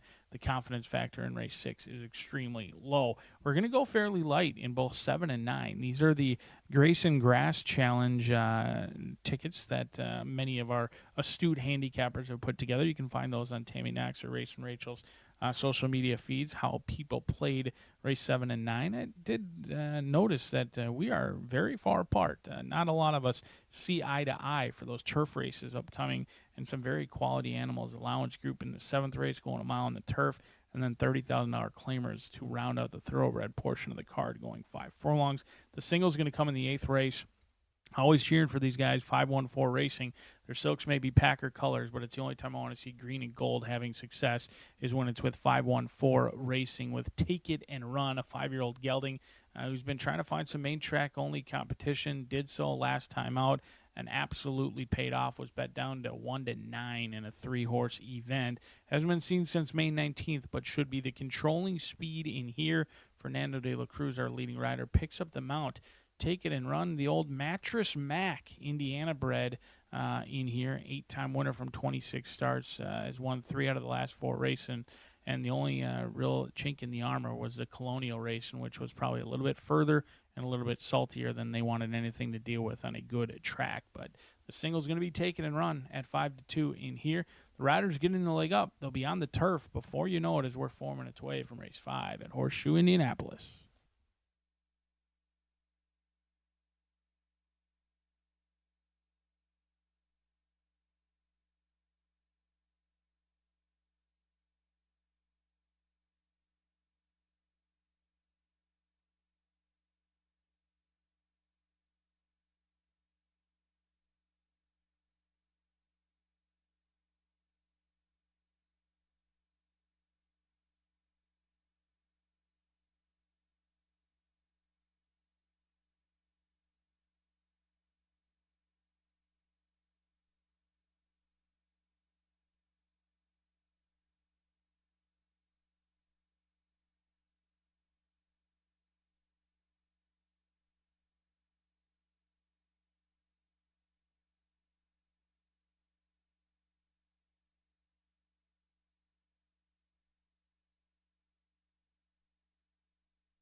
The horses called posted now for the 5th race. This race will be run on the turf course over the mile and 16th, a field of 8. The one scratch that was main track only entered, number 9, Get Even Kid. Scratch the MTO. Course firm, turf rail at 12 feet this week. Exacta, trifecta, superfecta, double pick 3. Here the start to the 50-cent late fire 5. Just covered by Brian Aragoni in his pre-race analysis for the turf. First leg, this is the $1 Horseshoe Hat Trick All Turf Pick 3, featured on races 5, 7, and 9. That's the $1 Horseshoe Hat Trick All Turf Pick 3 sequence today. 4:14 post.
For the first time here today, crossing over to the turf course at Horseshoe Indianapolis. Fillies and Mares making their way up toward the mile and a 16th start. Less than 1 minute. Starts at the 50-cent late fire 5. First leg of the $1 Horseshoe Hat Trick All Turf Pick 3 featured. Course firm, around the 12 feet arriving.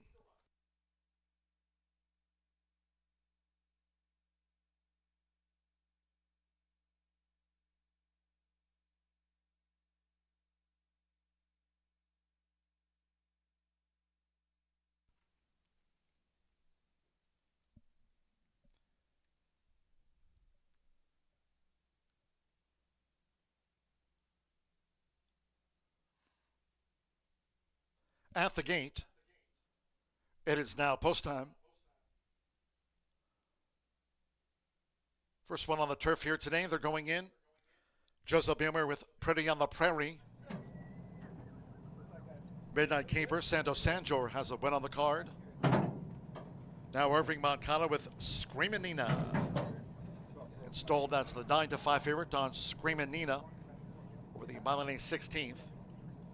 Micah Meeks with Tamarack Square. Joe Ramos with Spooky Ridge taking her spot within the starting gate. Skippin' Justice coming up. Alex Ashar on the Thursday score sheet. That leaves 2 back. Hanalehi with Gonna Getcha Getcha.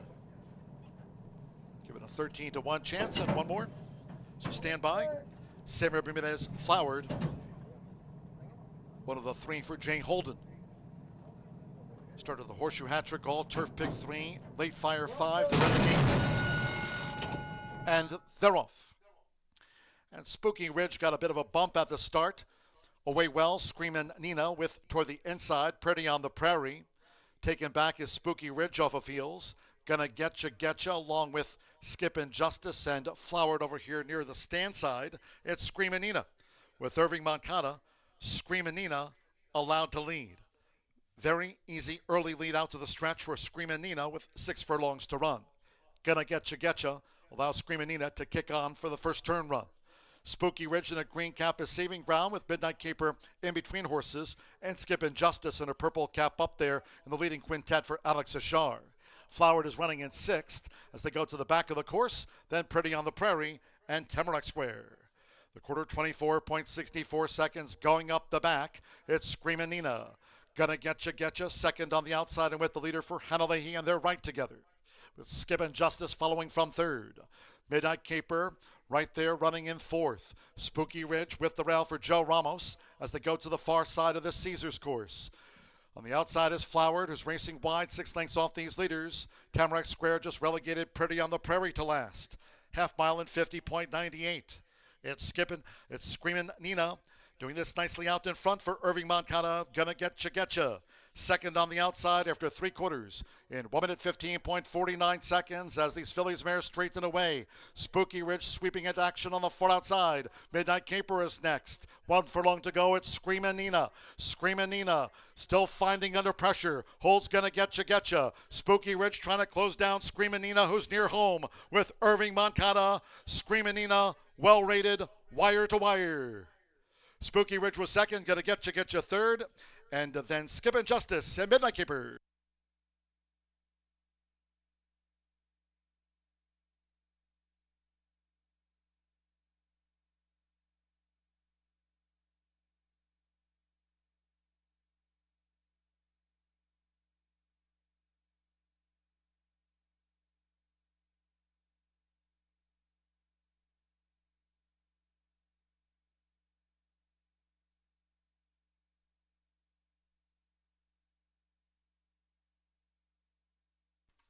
.145.33 after the Phillies Mares turf. 1 minute 45.33. 2, 3, 4, 7, 2. Screamin' Nina. 6-5 first. The blue 3. Spooky Ridge at 2-1 on the runner-up. Number 4, Gonna Getcha 5-1 third, and 7 Skippin' Justice at 8-1 was 4th. Midnight Caper 5th home. Flowered was 6th, raced wide. We trailed back to Pretty on the Prairie with Tamarack Square.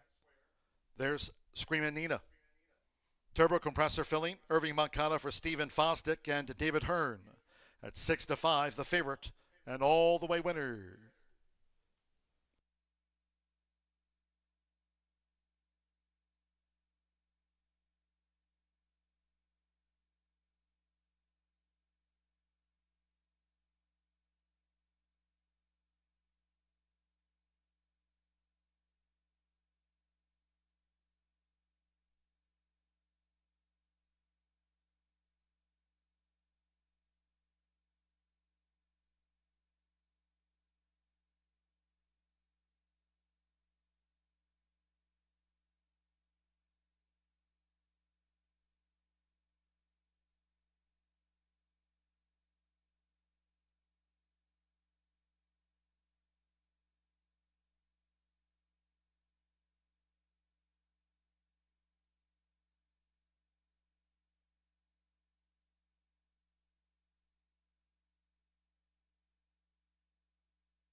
We need Salto official.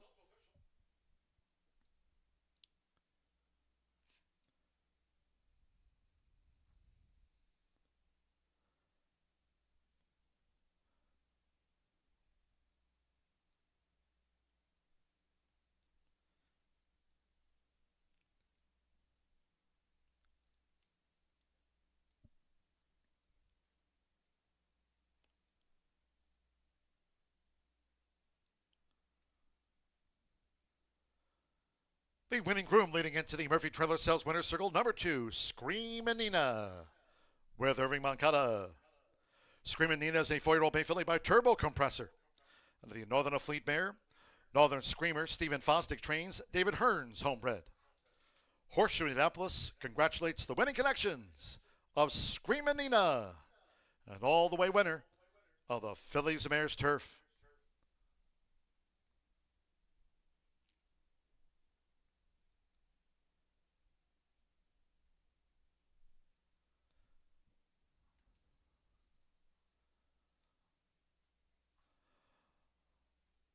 All okay there in the winner's circle, and it's official.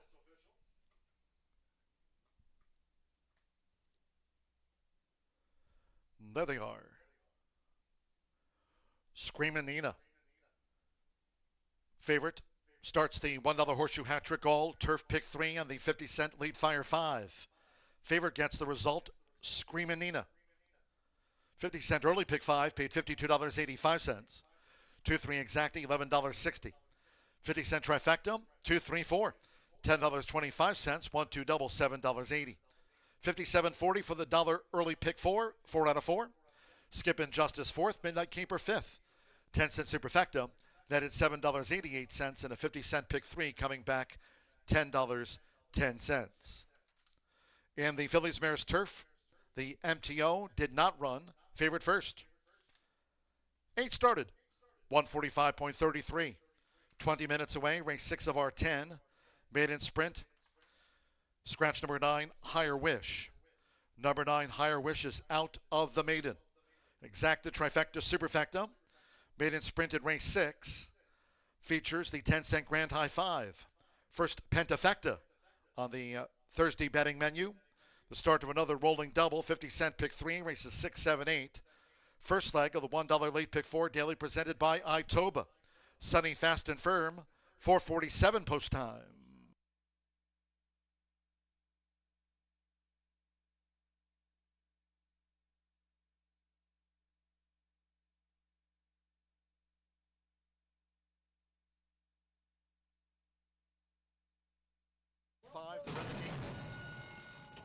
And they're off.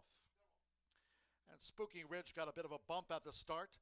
Away well, Screamin' Nina with toward the inside. Pretty on the Prairie. Taken back is Spooky Ridge off of heels. Gonna Getcha along with Skippin' Justice, and Flowered over here near the stand side. It's Screamin' Nina with Irving Moncada. Screamin' Nina allowed to lead. Very easy early lead out to the stretch for Screamin' Nina with 6 furlongs to run. Gonna Getcha allows Screamin' Nina to kick on for the first turn run. Spooky Ridge in a green cap is saving ground with Midnight Caper in between horses, and Skippin' Justice in a purple cap up there in the leading quintet for Alex Ashar. Flowered is running in 6th as they go to the back of the course, then Pretty on the Prairie and Tamarack Square. The quarter 24.64 seconds going up the back. It's Screamin' Nina. Gonna Getcha, second on the outside and with the leader for Hannah Leahy, and they're right together. With Skippin' Justice following from 3rd. Midnight Caper right there running in 4th. Spooky Ridge with the rail for Joe Ramos as they go to the far side of this Caesars course. On the outside is Flowered, who's racing wide, 6 lengths off these leaders. Tamarack Square just relegated Pretty on the Prairie to last. Half mile in 50.98. It's Screamin' Nina doing this nicely out in front for Irving Moncada. Gonna Getcha. Second on the outside after 3 quarters in 1 minute 15.49 seconds as these fillies mares straighten away. Spooky Ridge sweeping into action on the far outside. Midnight Caper is next. 1 furlong to go. It's Screamin' Nina. Screamin' Nina still finding under pressure. Holds Gonna Getcha. Spooky Ridge trying to close down Screamin' Nina, who's near home with Irving Moncada. Screamin' Nina, well rated, wire to wire. Spooky Ridge was second. Gonna Getcha third. 3.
Until September, we do have a free handicapping contest that you can take advantage of, and that is Beat the Bot.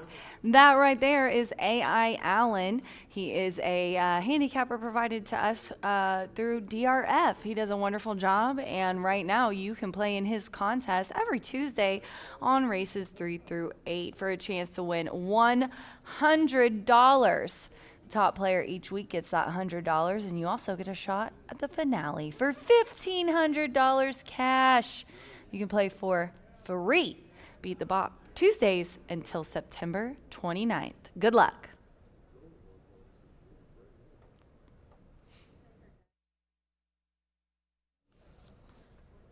We are 9 minutes to race 6 here at Horseshoe Indianapolis, and we've got a maiden claiming for 75. We do have a scratch of the 9 in here. Don't think there's any jockey changes. Nope. And really, I think this is a good betting race. I can't wait for the next race, though, because it's going to be our first Grace and Grass Challenge race. In here right now, the favorite is the 6 at 2-1, and I am going to go with the 5 here. Nancy C. 564 for me here in this maiden claiming for 7,500. It is for Indiana breds, and they're going 6 furlongs on the dirt. We're taking a look at the 5 at 5-1 right now. Like I said, that is Nancy C. Joseph Bilmier is going to get the mount here today, and he's been riding more and more here in Indiana, and I'm telling you, he's doing a great job. In Nancy C is trained by Jose Cazares, and he does ride for him quite a bit here. 18% win clip, 33% of the money. Pretty good for the handful of horses that he's brought here. He's got 36 starters. And this one was previously trained by Sippy, so it has moved to the Cazares barn. She's a 5-year-old mare. She's very lightly raced. She's only ran 3 times and does have a 3rd place finish to her credit. I will say that debut in Oaklawn last April, sorry, you guys, that was kind of a best of the rest situation. She was 3rd by 7.5. Kind of interesting that they waited so long to start her. They tried her in that main special weight, didn't do much. She does like to be forwardly placed, and I think that might benefit her here in a very, like I said, interesting race and a kind of a fun betting race here. She's dropping down in class today to 7,500. So yeah, Nancy C is who I'm going to go with. And then we're going to go to Stay Misty for me. The 6 is 9-5 on your tote board right now. The 6, Stay Misty for me. Fernando de la Cruz is aboard. Fernando winning the 4th race. He's looking for a double here, and he's riding for Tim Eggleston, which this would be his first win. They've kept him cool here, got him nice and cooled off, and he looks really good in the paddock, honestly. She looks really good in the paddock for a 3-year-old filly. She's nicely filled out. I really like her physical appearance in this race. As you can see, she's moving nicely, prancy, fancy Nancy. I even noticed in the last race, the 2, looked so good in the paddock.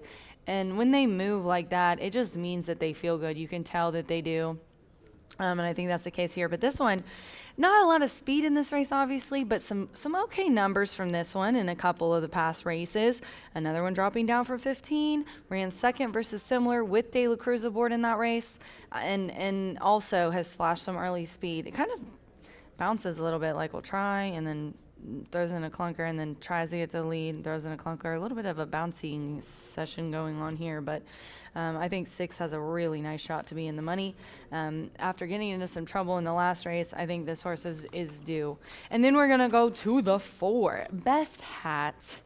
Best Hat. This just reminds me of our very fun hat contest that we have on Derby Day. But Hannah Leahy, my girl, is aboard for Joe Davis. They have such good numbers together. Joe's been riding Hannah left and right. They've been really doing well. And like I've said, when I've mentioned these 2 together before, I've said, wow, it's not even, it's really just consistency and in the money that they've been teaming up together for. And you can see that was a 3rd place finish, Best Hat finish last time.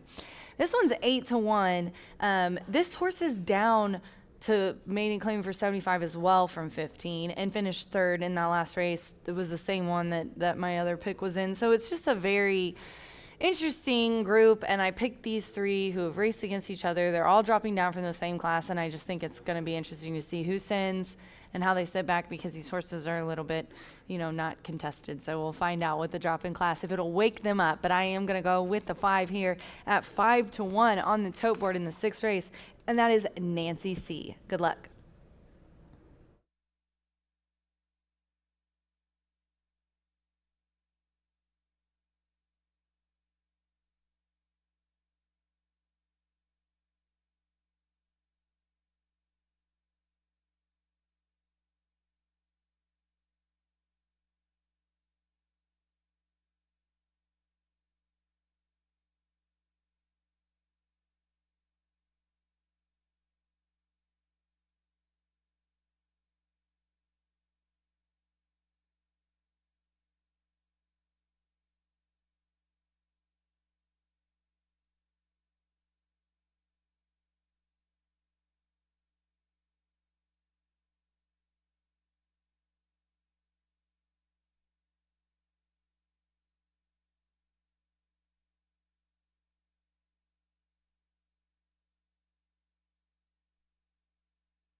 The horses call posted now for race 6.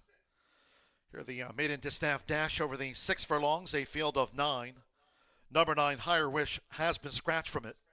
Scratch number 9, Higher Wish. Exacta, Trifecta, Superfecta. Maiden features the 10-cent Grand High 5. That's the Pentafecta wager, the top 5. Start of another rolling double, pick 3, and here the first leg of the $1 Itoba presented, late pick 4. Sunny, Fast and Firm, and due off soon.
The horses are approaching the starting gate.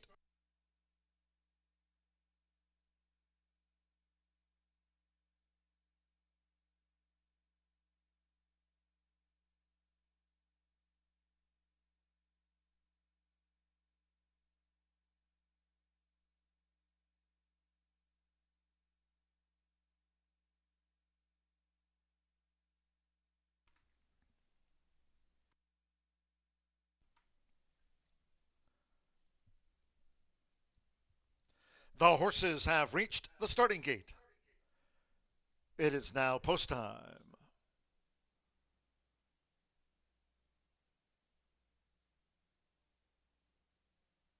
Loading starts.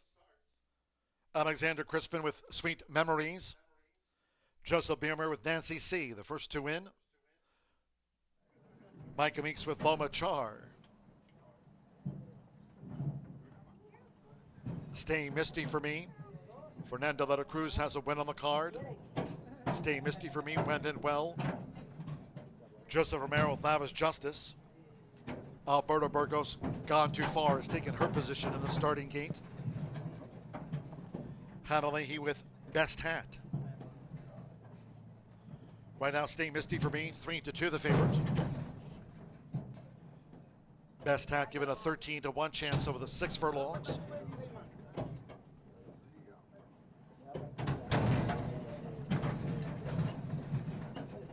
Sweet Memories getting a bit fractious there from the rail draw. Sweet Memories waiting for Best Hat.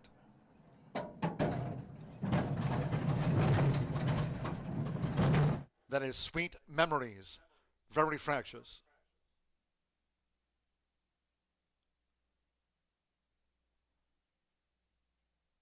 Now Best Hat has gone all in. Alexander Crispin resets on Sweet Memories. She was first into line. Jose Gutierrez with Never Ever. One more. Amir Mendoza was shell-shocked. Rider sets on Sweet Memories, all in line. Ready.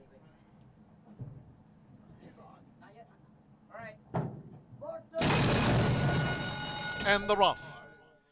Stay Misty for Me peels away. Good speed from near it's the inside, Gone Too Far, and it's Gone Too Far and Stay Misty for Me, who's just in front as they make this run toward the half-mile pole. Stay Misty for Me. Here comes Never Ever with an early push. Shell Shock to the White Silks, Gone Too Far, and toward the inside, Best Hat fifth when in tight quarters. They make their way into the far turn. Then it's a break of 5 more to Nancy C. from Lavish Justice, Sweet Memories, and Loma Char has been pulled up at 23-1. Loma Char pulled up by Micah Meeks. Quarter 22.34. They round the far turn that way. It's Stay Misty for Me. The favorite led with inside 3 furlongs to go from a close Never Ever Shell Shocked. Best Hat is now running in fourth as Stay Misty for Me lanes for home. Then to the inside, Gone Too Far under pressure from Nancy C., Lavish Justice, and Sweet Memories. Again, Loma Char was pulled up into the stretch. Stay Misty for Me. Half mile, 46.24 seconds with Fernando Letta Cruz. Stay Misty for Me has a 4-length buffer zone over Best Hat coming past the 16th with Never Ever in third. Stay Misty for Me kept to the task. Best Hat still coming. Here's Best Hat, then Stay Misty for Me. Photo finish. Close call. Never Ever third. Nancy C. was fourth. Best Hat for Hannah Leahy surged at favorite. Stay Misty for Me. It's up to the judges.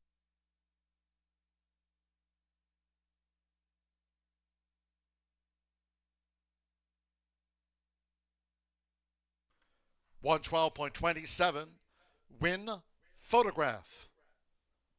Hold all tickets.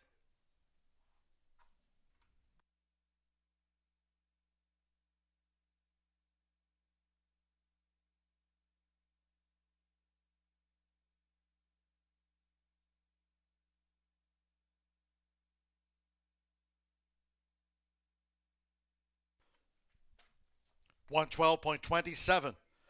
After the maiden distaff dash, it's gone up to the judges. It's on the bob, and that's a close call. Hold all bets.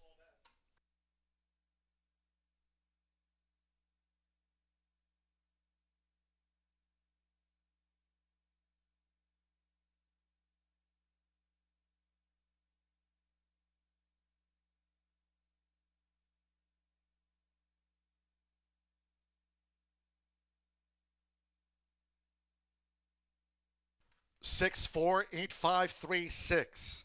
Stay Misty for me at 8-5. The favorite just scrapes in. 4 Best Hat at 8-1 did not miss by much. A nose between them. Number 8 Never Ever at 82-1 was third.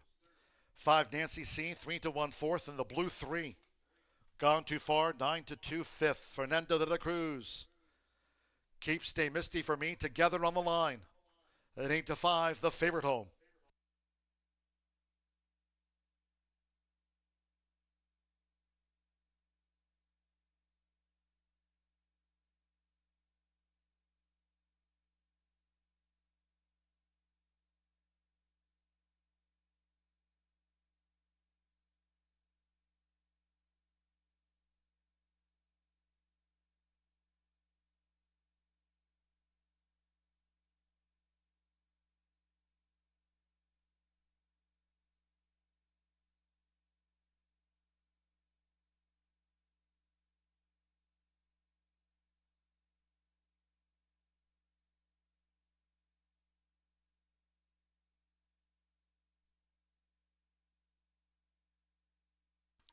Returning to the Murphy Trailer Sales Winner Circle, the 6, Stay Misty for me. Riding double for Fernando de la Cruz. Stay Misty for me, 3-year-old Gray Roan filly. By Coal Front and Misty Express by Unbridled Express. Tim Eggleston trains for owner Kathy Jones. Horseshoe Indianapolis congratulates the winning connections of Stay Misty for me. Prevailed to earn her diploma. It's official.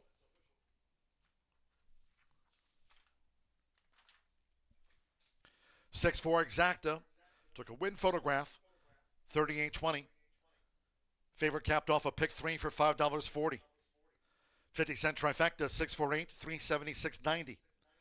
2-6 double, 1980 favorites both. 10-cent superfecta paid $407.21. Gone Too Far was fifth. 10-cent pentafecta paid $2,015.52. In the maiden, 9 was a non-runner. Favorite, just first. 9 ran, 112.27. Turf feature of the day is 23 minutes away from the mile. Course firm, rail at 12 feet. Scratch the 4, Penitent. Take out the 6, Winery. Scratch 9, right on, right on. 12, No More Sense has been scratched. Take out those MTOs. 13, He's Late Again.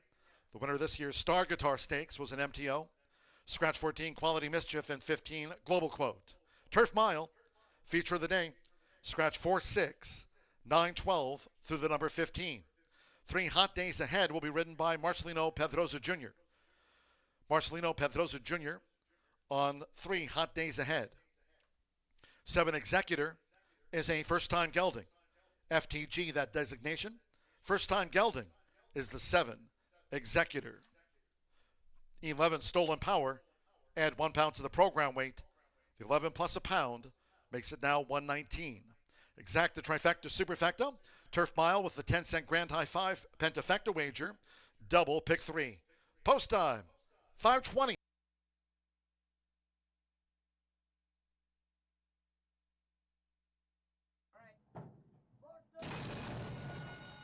And the rough.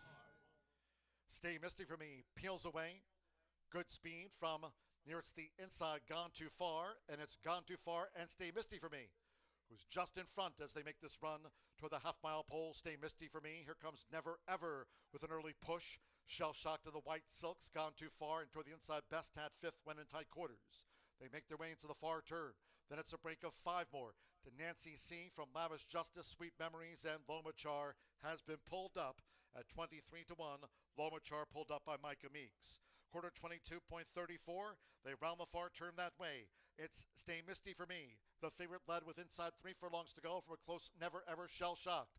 Best Hat is now running in fourth as Stay Misty for me lanes for home. Then to the inside, Gone Too Far under pressure from Nancy C, Lavish Justice, and Sweet Memories. Again, Lomachar was pulled up into the stretch. Stay Misty for me. Half mile, 46.24 seconds with Fernando de la Cruz. Stay Misty for me has a 4-length buffer zone over Best Hat coming past the 16th with Never Ever in third. Stay Misty for me kept to the task. Best Hat still coming. Here's Best Hat, then Stay Misty for me. Photo finish. Close call. Never Ever third. Nancy C was fourth.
Ladies and gentlemen, we are going to continue our tradition. One of my favorite things of the year, our Grayson Grass Challenge, where some top nationally known handicappers will be given a bankroll. I don't know if I'm the one to be doing this, because today I tried, this is supposed to be a commercial, but I'm going to make fun of myself for the rest of the meet. I accidentally put $100 on each race. Each handicapper gets $100 for both races on grass races. The highest accumulation is the bragging rights, honestly, but we're really just trying to raise money for this. So follow along with us on Thursdays until August 27th, where me and my friends you see here will be trying to raise money on Grayson Grass Challenge every Thursday. Thank you to everyone who's participating. Good luck.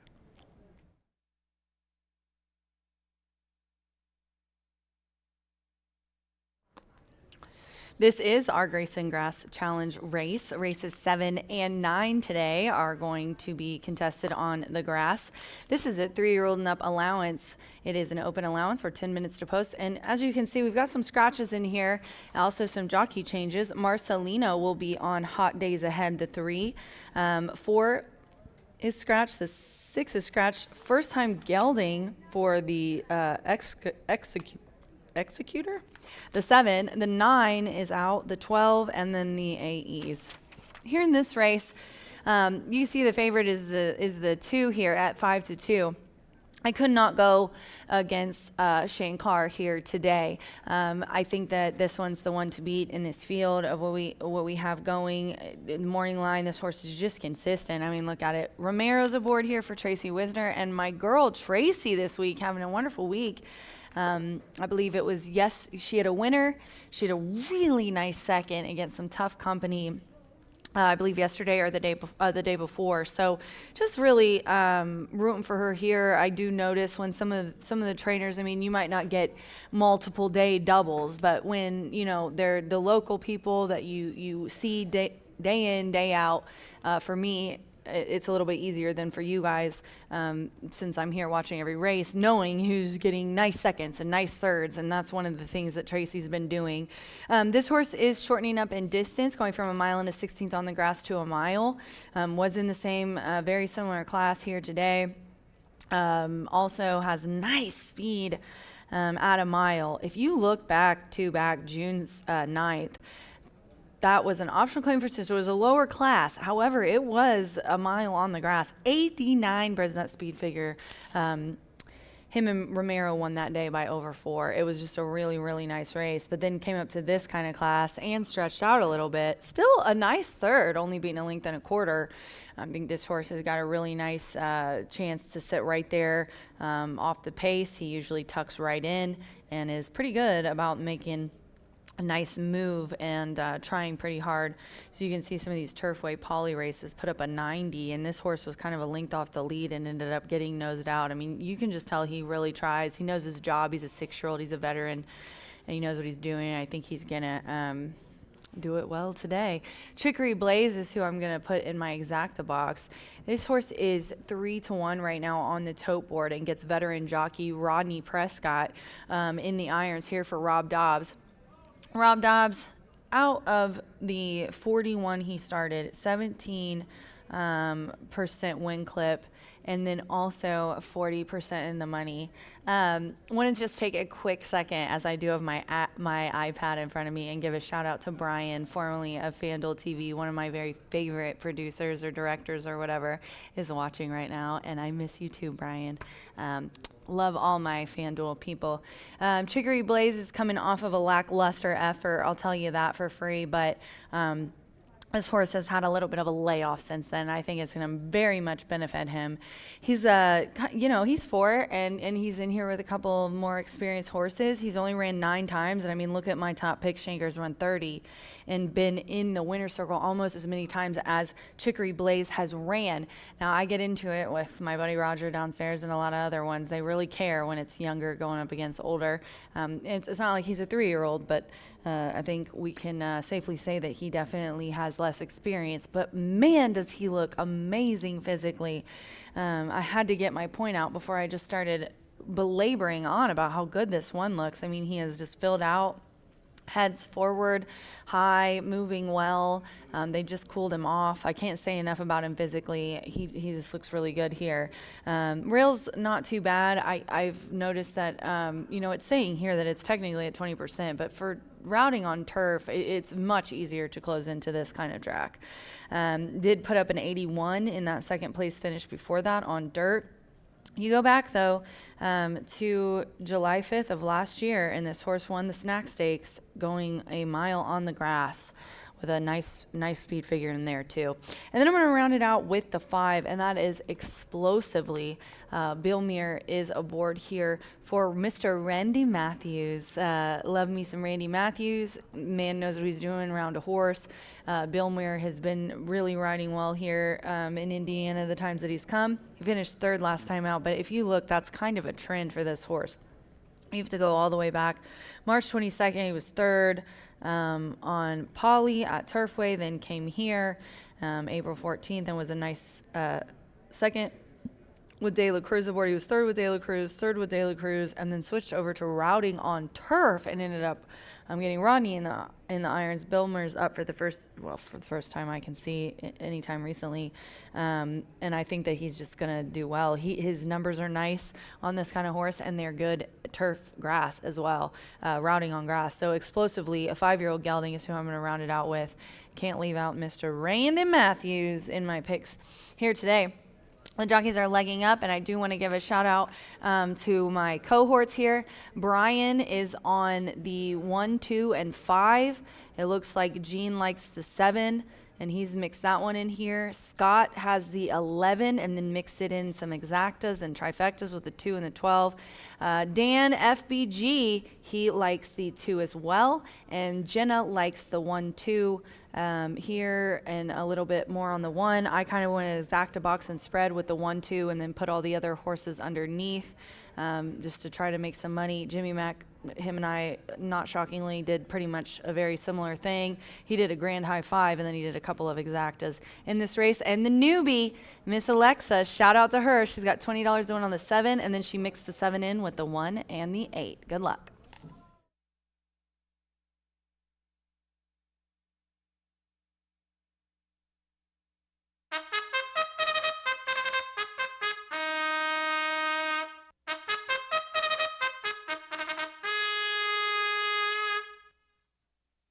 The horses stepping onto the track now for the 7th race.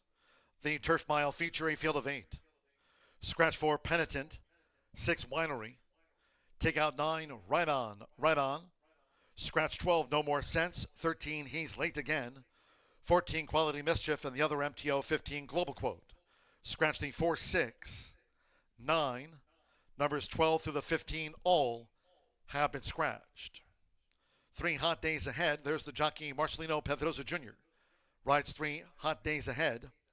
7 Executor is a reported first-time gelding. FTG, first-time gelding. 7 Executor going for the Chris Block Barn. 11 Stolen Power at 1 pound to the program weight makes it there 119. Exacta Trifecta Superfecta. 10-cent Pentafecta wagering on the Turf Mile. Starts another rolling double in pick 3. 2 minutes.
for a second time today, crossing over to the turf course here at Horseshoe Indianapolis on final approach for the mile start.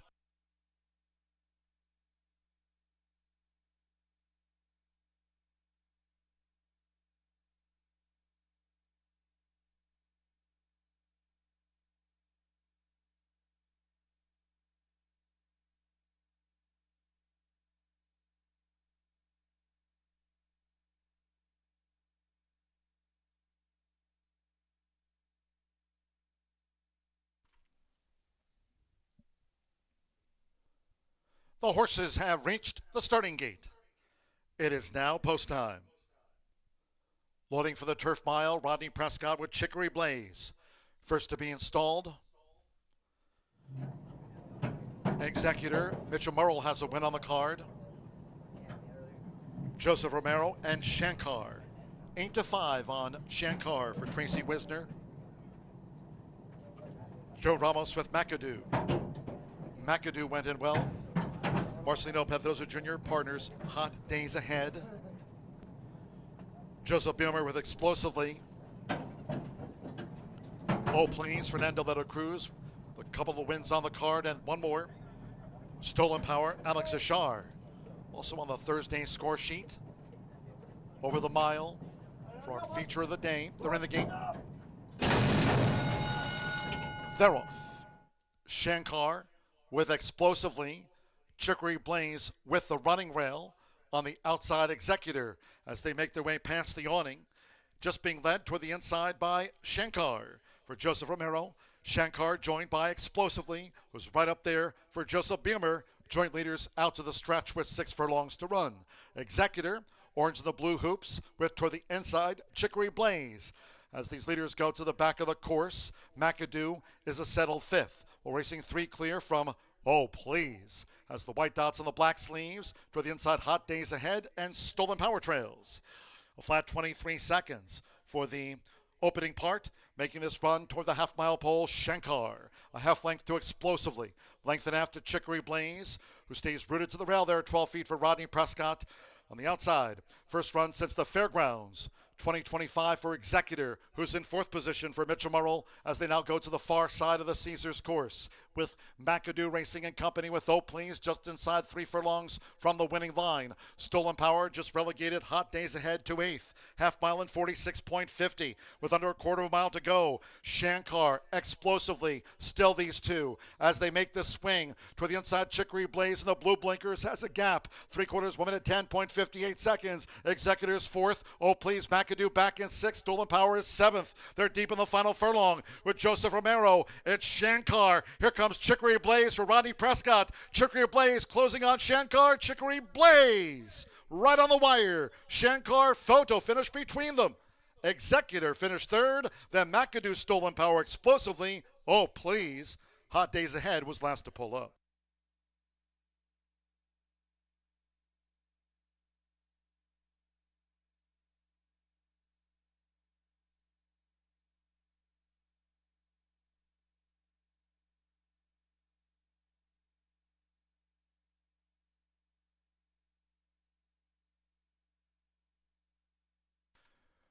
$134.69 photo finish.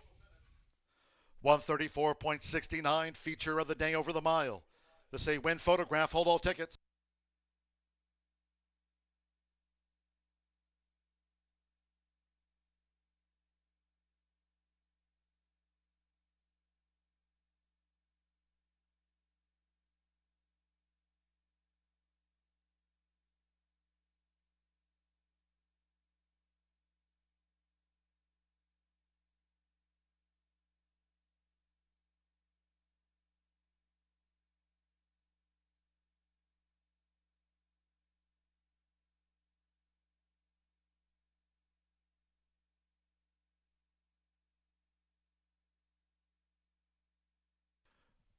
Here's the verdict.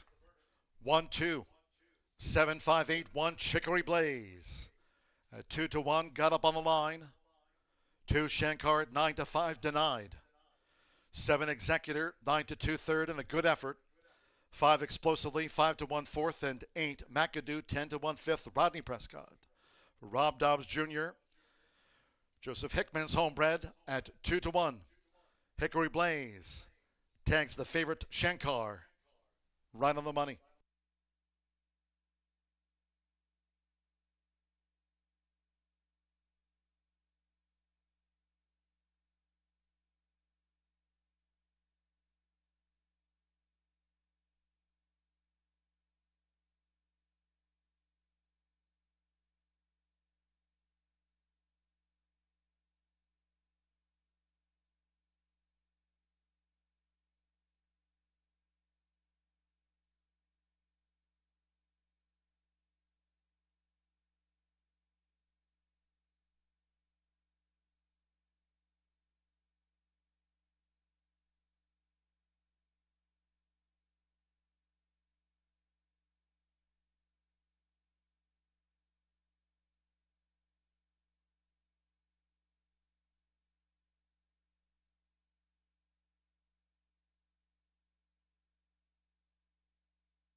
Result official.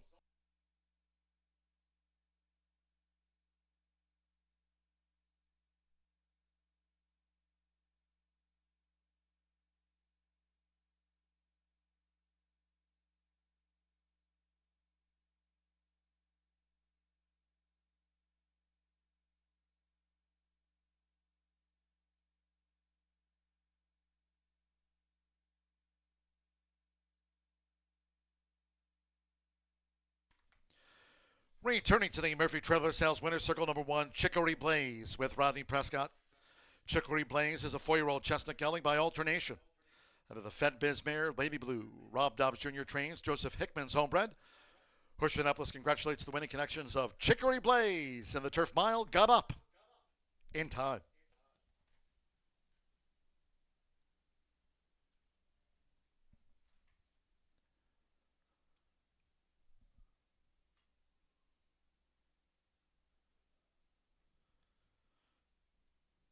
Chicory Blaze capped off the 50-cent pick 3, $16.55. 10-cent Pentafecta paid $21.59. 1-2 Exacta took a win photo for the Exacta between Chicory Blaze and Shankar.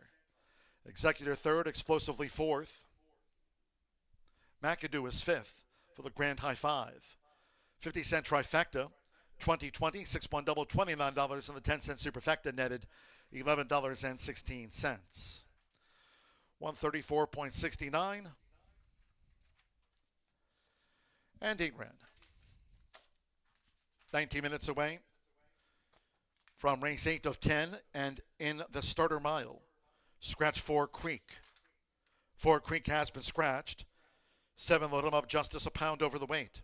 Exacta, Trifecta, Superfecta. The mile features another Pentafecta. Starts at the $5 last call. Thoroughbred double. Final pick 3 on a 10-race day. Post time 5:50.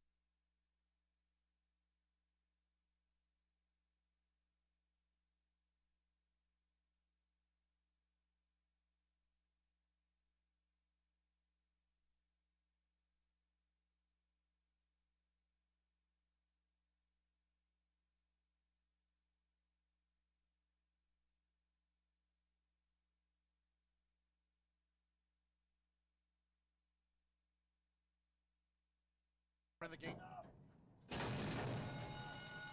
They're off. Shankar with Explosively. Chicory Blaze with the running rail on the outside Executor as they make their way past the awning. Just being led toward the inside by Shankar for Joseph Romero. Shankar joined by Explosively, who's right up there for Joseph Beamer. Joint leaders out to the stretch with 6 furlongs to run. Executor, orange and the blue hoops, with toward the inside Chicory Blaze. As these leaders go to the back of the course, McAdoo is a settled 5th. Well, racing 3 clear from Oh Please, as the white dots on the black sleeves for the inside Hot Days Ahead and Stolen Power Trails. A flat 23 seconds for the opening part, making this run toward the half-mile pole, Shankar. A half length to Explosively. Length and after Chicory Blaze, who stays rooted to the rail there at 12 feet for Rodney Prescott. On the outside, first run since the fairgrounds. 2025 for Executor, who's in fourth position for Mitchell Murrell as they now go to the far side of the Caesars course, with McAdoo Racing and Company with Oh Please just inside 3 furlongs from the winning line. Stolen Power just relegated Hot Days Ahead to 8th. Half mile in 46.50 with under a quarter of a mile to go. Shankar explosively still these two as they make the swing toward the inside. Chicory Blaze in the blue blinkers has a gap. 3/4 1 minute 10.58 seconds. Executors fourth. Oh Please McAdoo back in sixth. Stolen Power is seventh. They're deep in the final furlong with Joseph Romero. It's Shankar. Here comes Chicory Blaze for Rodney Prescott. Chicory Blaze closing on Shankar. Chicory Blaze right on the wire. Shankar photo finish between them. In the game.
Welcome back to Horseshoe Indianapolis.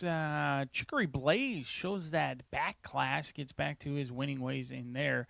And Chicory Blaze continues a parade of low-priced winners here. The highest winner so far at Horseshoe Indianapolis today, $9. Sometimes that's the way she goes when you have as many races as we do. Over 123-day meet. It is bound to happen throughout the course of the summer, but we kick off that $5 minimum late daily double. I'm going to lean into another favorite in here. It's Take It and Run. Tim Eggleston already a winner on the day. He looks for another one in here. Him and his team have been having themselves a great week. They're inching ever so close to that 15% winning streak or 15% winning percentage over the course of the entire season. And Take It and Run, an old Mattress Mac breeding animal bred in the great state of Indiana. This 5-year-old is a win machine as well. 8 wins from 26 starts, banked over $213,000 today.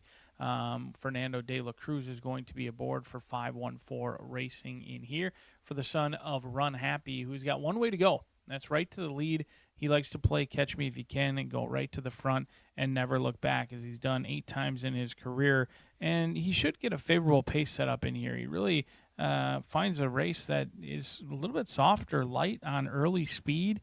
Maybe the 8 presses him just a little bit in here, but other than that, I just don't see a whole lot of horses that are ultimately going to give him any company on the front, and it could come from Pappy's Revenge or CV Shackles, who hasn't shown speed in some time, but used to have sprint speed at the likes of Belterra and Mahoning. But ultimately, I think Take It and Run is going to have his way on the front end, and it's going to do him dividends. Now, he did take advantage of a 3-horse field in an off-turf event as the main track only, beating up on lesser foes last time. But I was very impressed with how he ran both last season and at Mahoney. He absolutely was dominant in those efforts, and he beat some good ones as well with Kingsbury Road, classy one as well. And then he took on Tall Task in some deep waters in a handicap over at Colonial, going further than he wants to go, 11 furlongs that day on a good track. I think he much prefers a fast surface in here, and he should be the one to beat in this spot. 7-5.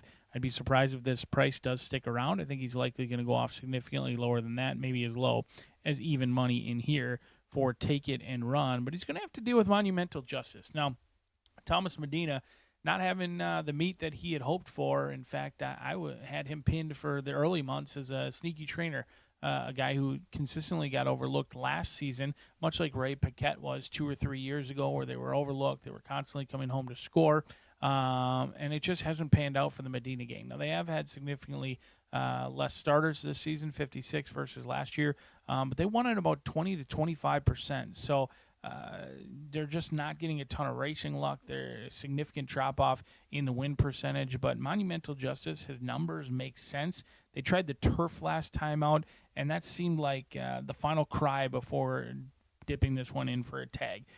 They'd been at the higher levels. They started at claiming 5, but were withdrawn from the tag, and they got the job done. Then they went to optional 30 and ran okay, even though they were 1,000,000 to 1 on the board against Chocolate Moose and Inveigled.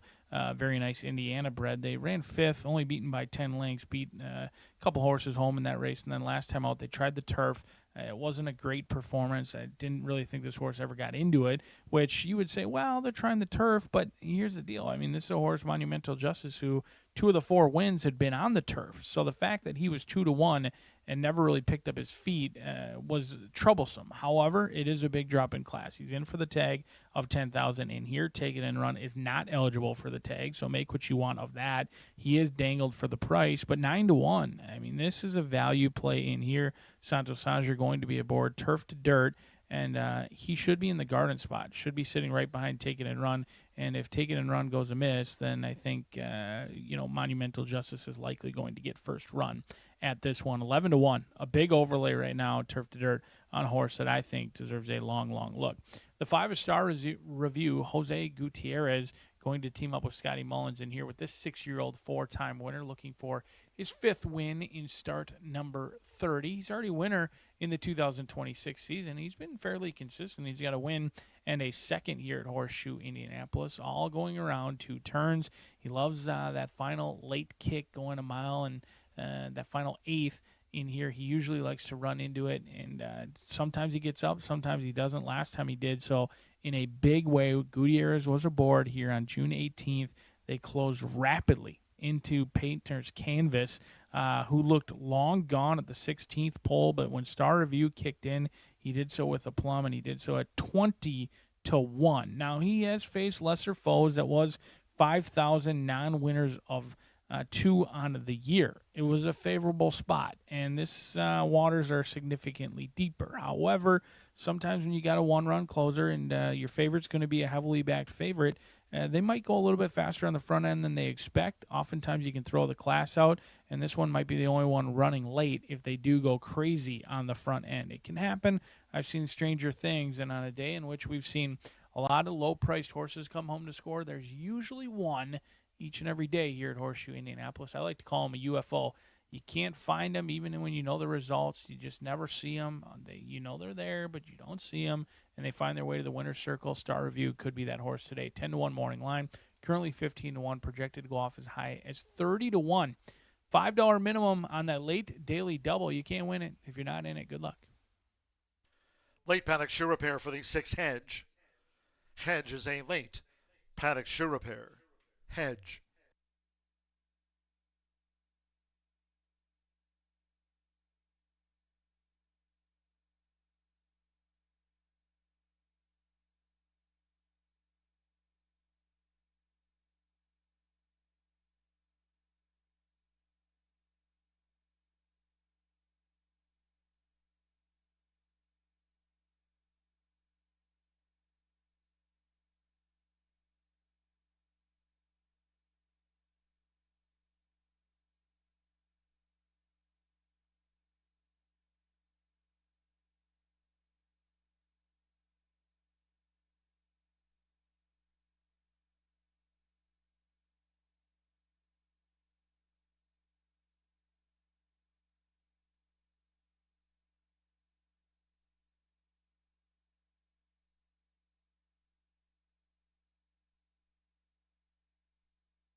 At 5:52, stepping onto the track now for the eighth race, the mile. Races 8, 9, and 10 to come. Stepping on here, fast track for the starter mile, a field of 8. Scratch the 4, Creek. Number 4, Creek has been scratched. No rider changes. 7, Load 'em Up Justice and 1 pound to the program weight, makes it there now 113. 6, Hedge was that late paddock shoe repair. Stepping on a bit late here for the starter mile after a late paddock shoe repair for the 6, Hedge. In the 9th, that's the turf sprint. Scratch 3, Homie, and 7, Surf City. 9th race, that's a turf sprint. There, scratch the 3 and the 7. For those wagering on our final pick 3 of the day, 10th race, the Maury Holman George Overnight Stakes, a quarter horse. Juvenile Stakes over the 350 yards. 10th race there, scratch 1, GV Medio Million. 11, Revenant Declared. 12, Flying Blonde. 13, A Hint of Bad draws in. That's in the 10th race, a quarter horse stakes. Number 13, A Hint of Bad will run and will break from post position number 1. No rider changes in the Maury Holman George Overnight Stakes over the 350. Fast here for the starter mile. Race 9, Turf Sprint Firm. Get your wagers in. Final warm-ups.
The horses are approaching the starting gate. Going down to the main track mile start. Less than 1 minute.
The horses have reached the starting gate.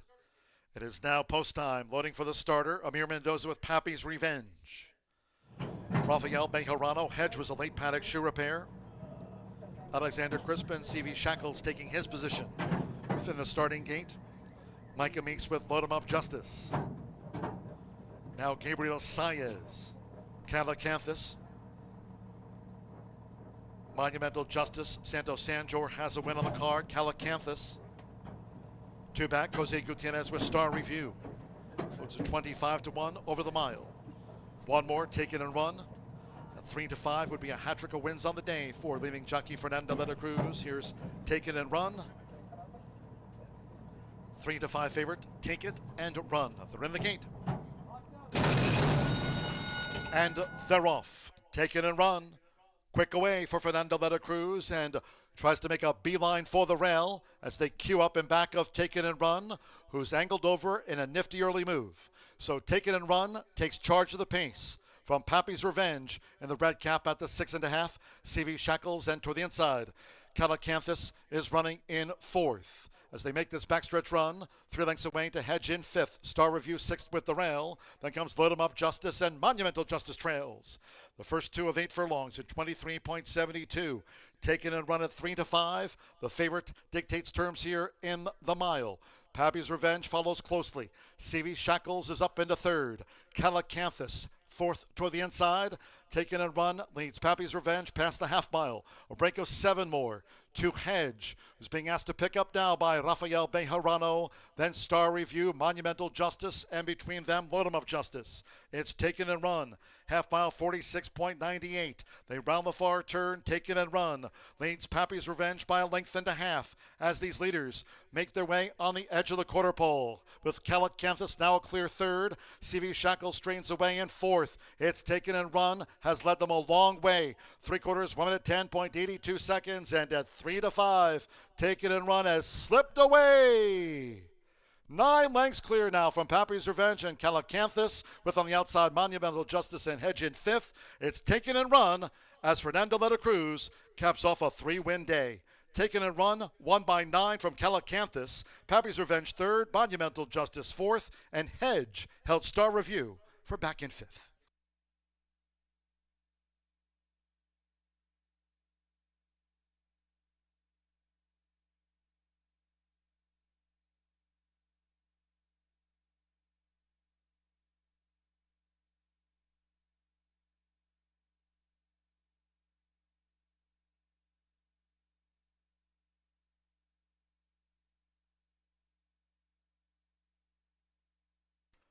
$135.50.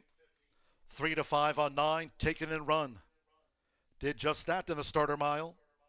9-3-1-8. Stand by for the fifth. 9 Taken and Run at 3-5, an all the way winner over the blue 3. Calacanthus at 7-1. The runner up under Gabriel Saez. 1 Pappy's Revenge, 7-2 third. Amir Mendoza. With Santo Sanjor, 8 Monumental Justice was fourth. 9-3-1-8.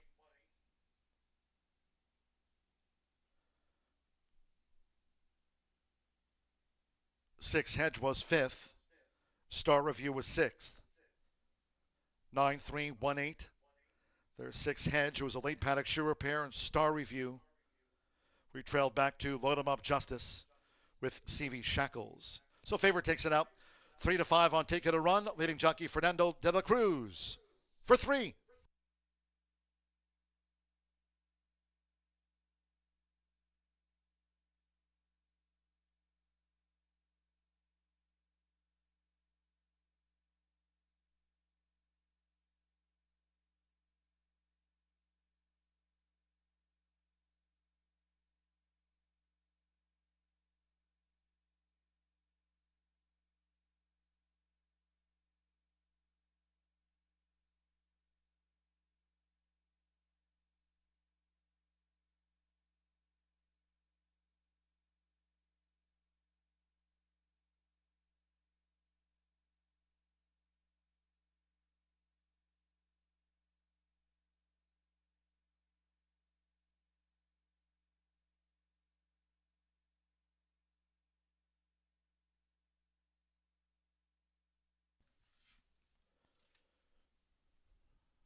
Returning to the Murphy Trailer Sales Winner Circle number 9, Take It and Run. Fernando de la Cruz scores the hat trick of wins on the card. Take It and Run is a 5-year-old dark bear brown gelding by Run Happy. Take It Back by Pioneer of the Nile. Tim Eggleston trains for Matt Kwiatkowski's 514 Racing LLC. The winner was bred here in the Hoosier State by Mattress Mac. It's official. Horseshoe Indianapolis congratulates the winning connections of Take It and Run. Wins the starter mile. 9-3 exact at $21.20. 50-cent trifecta paid $12.55. 1-9 double, $13.20, combining Chicory Blaze with Take It and Run. Pick 3, $8.35. Hedge was 5th. 10-cent pentafecta netted $15.72. Monumental Justice 4th. Hedge 5th. Star Review 6th. 10-cent superfecta 9318. The 10-cent super paid $8 and change. In the starter mile, 4 was a non-runner, favorite first. 8 started, 135.50 after the running of race 8. 2 more. 9th race, a turf sprint. Scratch the 3, Homie. And 7, Surf City. Scratch the blue 3 and the orange 7. No rider changes. 1, King of Sheba, 1 pound over. Number 2, Our Slice of Heaven, and 3 pounds to the listed program weight. Exacta trifecta superfecta. The turf sprint features the 10-cent pentafecta, final double of the day. Post time will be at 6:21. Just as a reminder, following today's quarter horse stakes, race 10, the Mary Holman George overnight stakes over the 350. Fast track for the finale. No live racing here Friday, Saturday, Sunday, nor Monday. Next live race card will be on Tuesday, and that from 2:10. Here comes a mile race replay.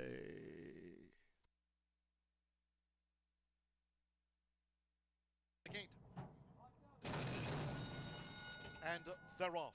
Take It and Run. Quick away for Fernando de la Cruz and tries to make a beeline for the rail as they queue up in back of Take It and Run, who's angled over in a nifty early move.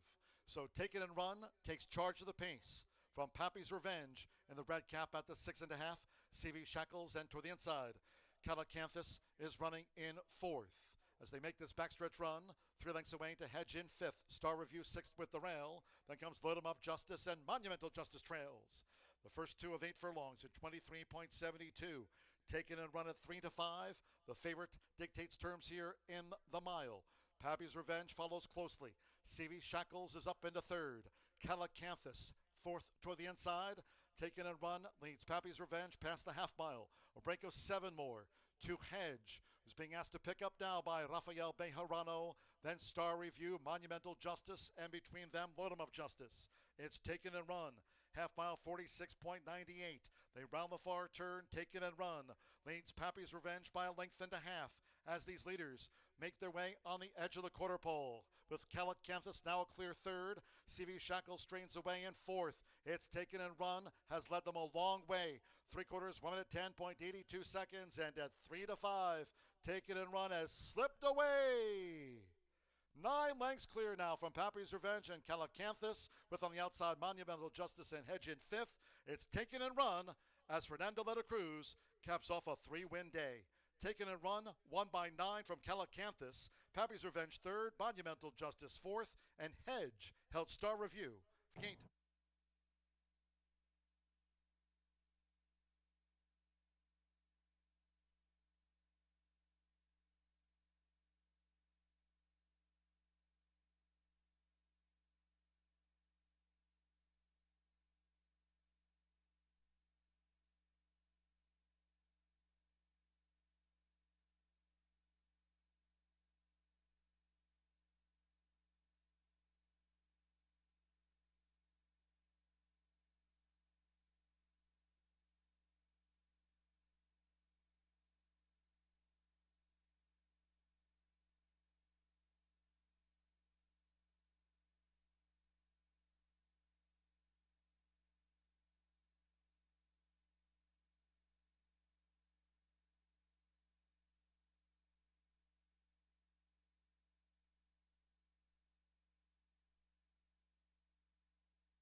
Ladies and gentlemen, for information in the ninth race, 13 minutes away from post time for the turf sprint, late jockey change.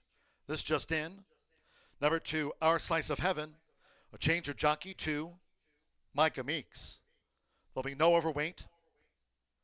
Micah Meeks will ride number 2, Our Slice of Heaven, in the turf sprint.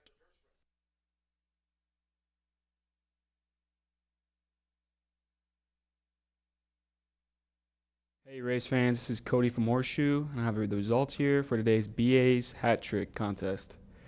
Congratulations to today's winner, Sal Rusamano. We also want to congratulate today's drawing winner, Kevin Schott. Please stop by the first floor OTB counter to claim your prize. Thanks for playing in today's BA's Hat Trick contest, and we'll see you here Monday.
For race 9 today, we have a thrilling 5-furlong race on the firm turf.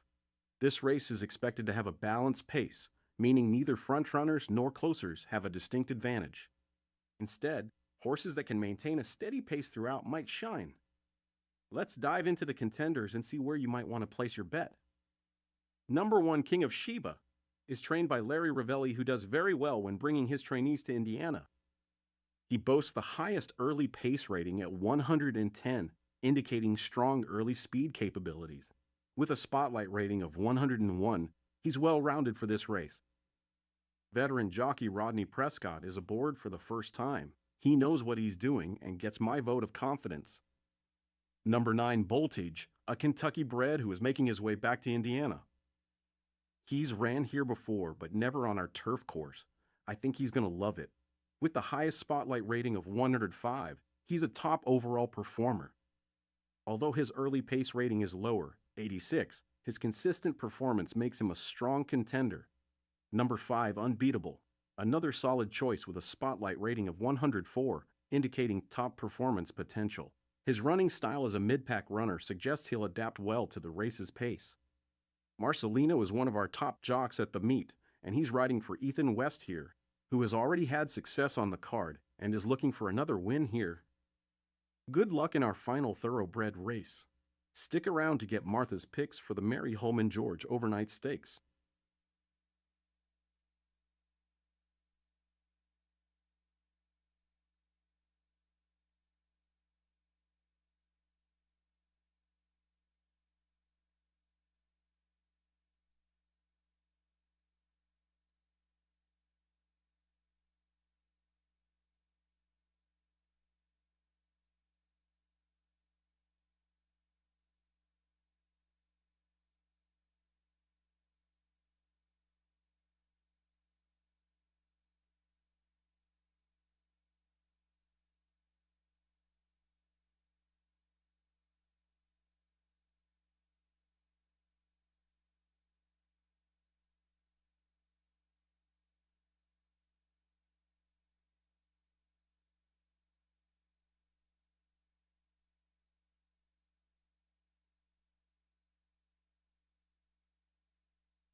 The horses now stepping onto the track for race 9. This the turf sprint over the 5 furlongs. Here we feel those 7. Scratch 3, Homie, and 7, Surf City. The 3 and the 7 both have been scratched. 2, Our Slice of Heaven, the jockey Micah Meeks, the Wink's okay. Wait's okay. Micah Meeks rides 2, Our Slice of Heaven. 1, King of Sheba plus a pound. Exacta Trifecta Superfecta, 10-cent Pentafecta. Final double of the day. 10th race, the Mary Holman George Overnight Stakes. Quarter Horse Juvenile Stakes over the 350. Fast Track in the 10th. Scratch 1, GV Medio Million. 11, Revenant Declared, and 12, Flying Blonde. 1, 2, 3. Number 13, A Hint of Bad, draws in and will break from post 1. Number 13, A Hint of Bad, draws in, breaks from post 1 in the Mary Holman George Overnight Stakes, Quarter Horse Juvenile Stakes over the 350. Course here firm, around the 12 feet for this turf sprint. Fast Track for the Quarter Horse Stakes.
The horses are approaching the starting gate.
For a final time here at Horseshoe Indianapolis today and this week, crossing over to the turf course.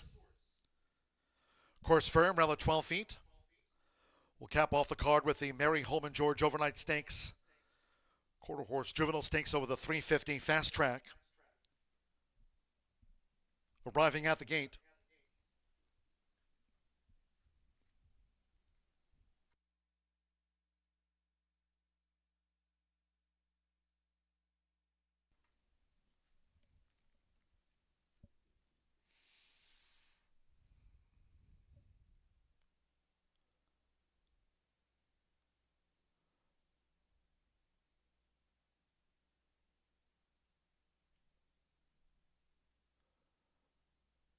Loading out the sprint start. King Oshiba. Rodney Prescott from Lowry Ravelli. The Knollwood Farm Silks. Marcelino Pavdoza Jr. Unbeatable. Micah Meeks with Our Slice of Heaven. Alberto Burgos Utopian coming up. Now Our Slice of Heaven. Drew post 2.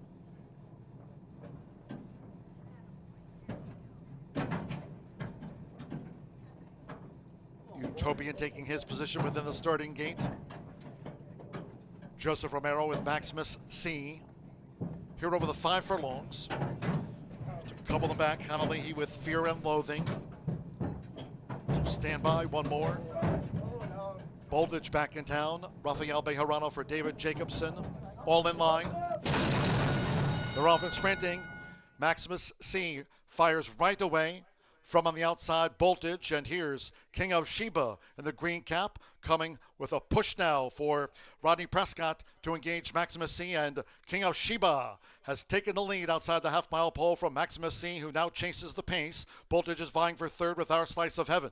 Unbeatable is running in 5th, from Utopian in 6th, and Fear and Loathing is wide and has dropped back to last. They barrel around the far turn. Check out that quarter. 7 ticks over 21. Blazing pace on these two. Maximus C has locked horns with King of Sheba, who's trying to bear out and taking advantage of that. Both Boltage and Unbeatable up the rail. Utopian follows them. They're coming down toward the final furlong. It's Unbeatable and Boltage, and they battle for it. Coming past the 16th with Utopian trying to pick them up late. They're close to the finish with Rafael Bejarano. It's Boltage, and Boltage to win it by 3/4 length to Unbeatable. Utopian third, a gap away. Fear and Loathing fourth, and King of Sheba finished 5th in 55.99.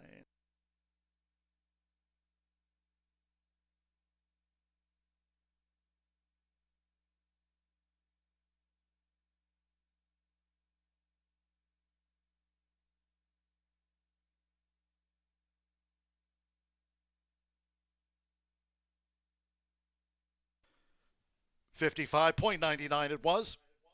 9 Boltage, 5-2 first. The judges will take a look at the place photo before posting the remaining order of finish. 9 Boltage. After a couple of starts in New York, back here in the Hoosier State, and there's Rafael Bejarano for David Jacobson, son of Bolt Doro. Boltage at 5-2. Unbeatable with Utopian. Fear and Loathing and King of Sheba. 55.99, 95681. Hold on until official.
Returning to the Murphy Trailer Sales Winner Circle number 9, Voltage, with Rafael Bejarano. Voltage is a 5-year-old bay horse by Bolt Doro. Out of the Smart Strike Mare Ultimate Prize, owned and trained by David Jacobson. Horseshoe Indianapolis congratulates the winning connections. Voltage comes back in town to win the turf sprint.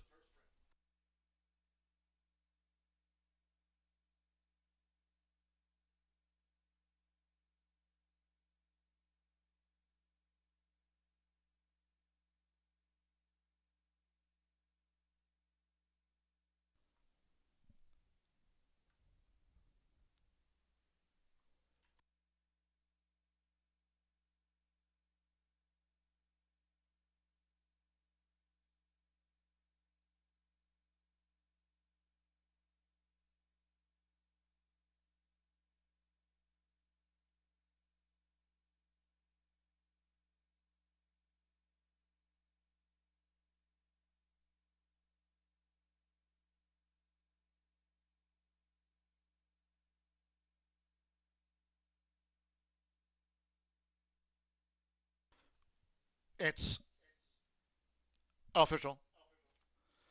9.5 exacta paid $16.80. Superfecta $8.83. Pick 3 $11.50. Pentafecta $11.18. King of Sheba ran 5th. 50-cent trifecta 9.56 $13.45. $5 last call double, a pair of 9s, $22.50. $77.30 paid out the $1 late pick 4 daily presented by Itoba. The next pick 4s on the card will be on Tuesday. 55.99 after the turf sprint. 17 minutes away from race 10 to close out the card with the Mary Holman George Overnight Stakes. Quarter horse juveniles over the 350 fast track. Scratch 1 GV Medio Million. Take out 11 Revenant Declared and scratch 12 Flying Blonde. 1, 2, 3. 13 A Hint of Bad draws in and will break from post position number 1. Irving Moncada has a thoroughbred win on the card. Will it be a quarter horse double? 13 A Hint of Bad runs from the rail. Overweights 2+2, 3+7, 4 Apolitical Fast +6. The 5 Nacho Secret is 2 over. Make the number 6 plus 4 pounds. 7 4 over. 8 is 2 over. 9 Ocean Master a pound over. Exacta trifecta superfecta on the 10-cent quarter horse pentafecta. Post time for the Mary Holman George Overnight Stakes over the 350. Fast track 6:49 tonight.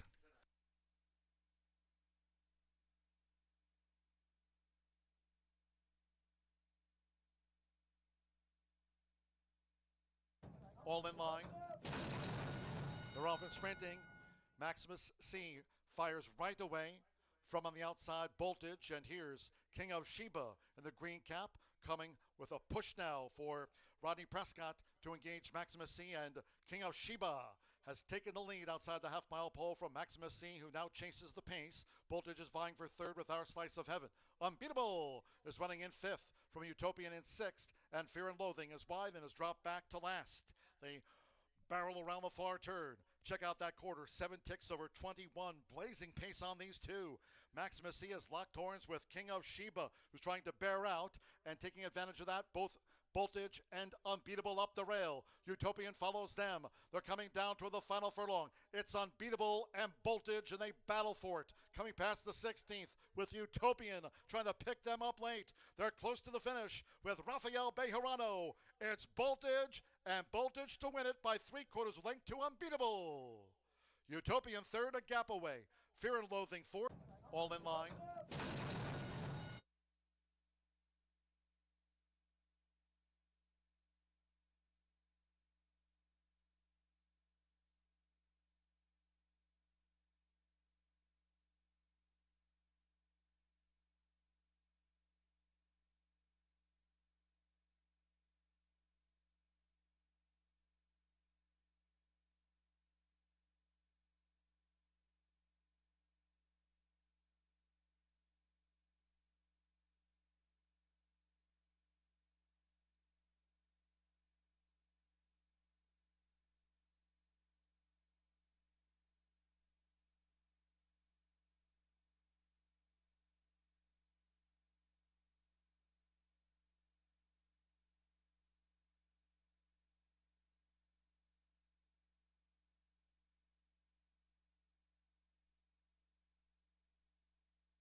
Well, we have had a terrific afternoon at Horseshoe Indianapolis, and we're going to close out today's card with a very special race, quarter horse overnight stakes, $34,000 purse named in honor of Mari Hulman George.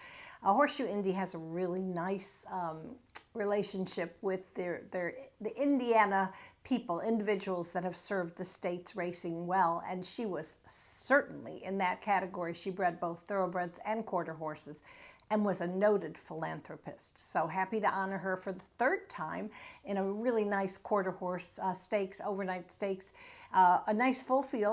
We do have a scratch of the 1 as well as the 11, 12, but the 13 will run and draw in and race from post position 1.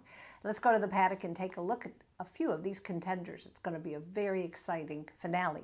I'm going to start on top with Apolitical Fast, number 4. I like the impressive transition from her 3 races in Louisiana to her Indiana debut. Owner breeder, Brian Gunder sent her up to Tony Cunningham, and she was able to win her trial for the Heartland Futurity. She didn't qualify, but she won her trial, which is impressive, and pulled off to a length and a quarter victory under Danny Martinez, who has the return call today. Tony's going to use the flipping halter, and he's hoping to get his second race in the 3 years that this is run. He won it in 2024 with RR Lotta Run for Robin. All right, how about a look at number 3, and that's Favorite Lady 123, who is a filly that made a pretty good debut here on June 4th for owner Steve Zamler and our leading conditioner, quarter horse conditioner, Tim Eggleston. Rolando Pena guided this filly by Favorite Cartel, who closed awfully well in her 250-yard victory. I don't think that getting 350 is going to be any problem. She's got a really nice pedigree, and she just seems so professional in her debut, as most of Tim Eggleston's babies are. Okay, so basically, Tim, again, kudos to him. He won his 25th race yesterday, and it was a $36 winner. You can never count him out. First-time starters and experienced horses as well. All right, how about number 5, Nacho's Secret? Made his 3rd start of his 2-year-old campaign for breeder, owner, and trainer Ricardo Martinez. Yes, he's a son of Habit Secret. That's what Ricardo is so famous for, standing that marvelous horse. He was a racehorse winner, and then has, oh my gosh, you know, he's sired so many incredible record-setting horses that we've seen in quarter horse racing here at Horseshoe Indy. This horse was 2nd in his debut, 5th to Jazz Solo in the Gordon Mobley Futurity trial on June 27th. Martin Munoz had the call and teamed up to win this with Ricardo last year with Mr. Boombastic. So we got a couple trainers hoping to get their 2nd win in the Mari Hulman George. And I'll round out my top 4. Very interesting addition, and that's number 10, Cyber Affair. Definitely can make a case for this filly by Cyber Monday.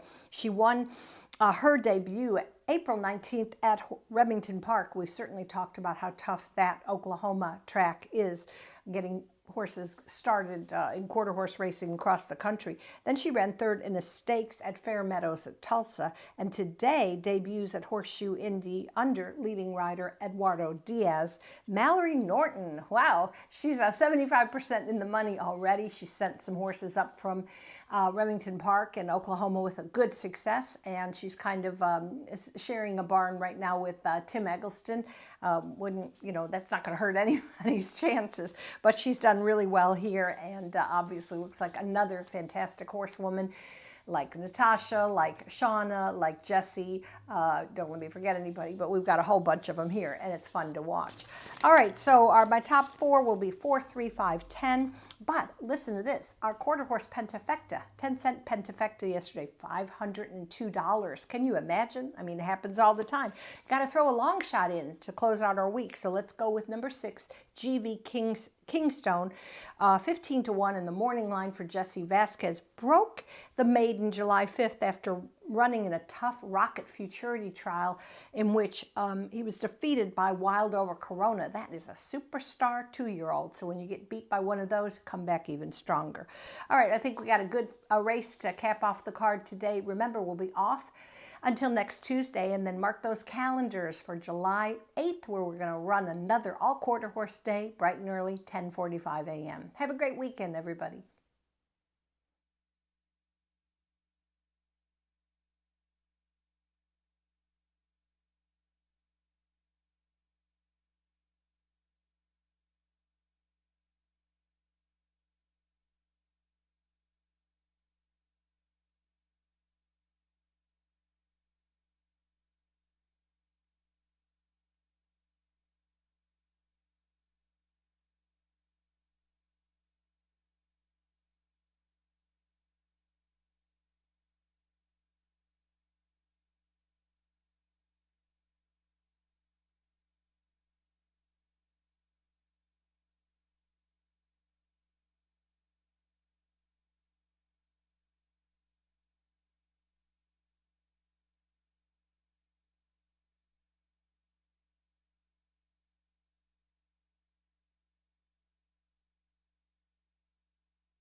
The horses call posted now for the 10th race. Closing out the card with the Mary Holman George Overnight Stakes. These juveniles over the 350 yards. Scratch 1, GV Benio Million. 11, Revenant Declared, and 12, Flying Blonde 1, 2, 3.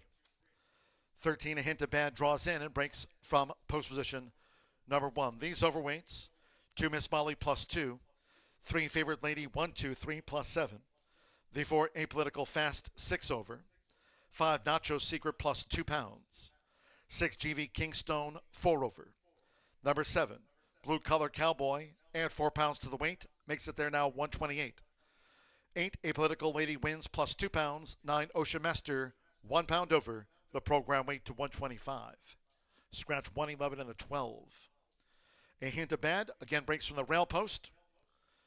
Exacta Trifecta Superfecta, 10-cent quarter horse Pentafecta. Fast Track, Wind, nada.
The horses have reached the starting gate.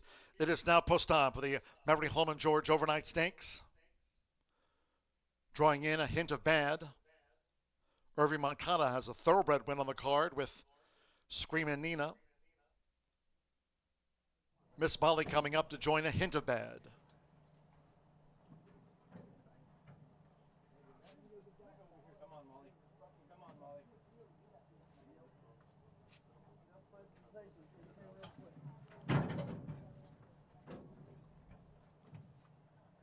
Miss Molly loaded next to a hint of bad. Somebody better go help him.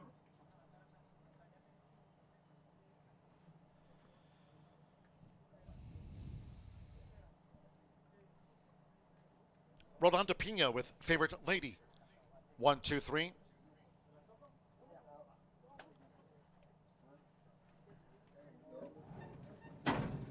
Favorite Lady 1, 2, 3 has moved into the starting gate. Keep trying, guys. Keep trying before he goes backwards.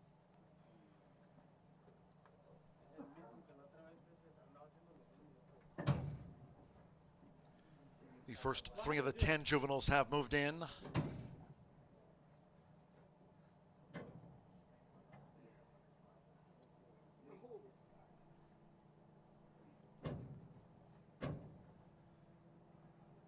Now starter Oscar Quiro's crew working with G.V. Kingstone.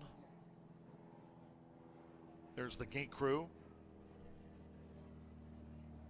Urging on G.V. Kingstone to join the others in the starting gate.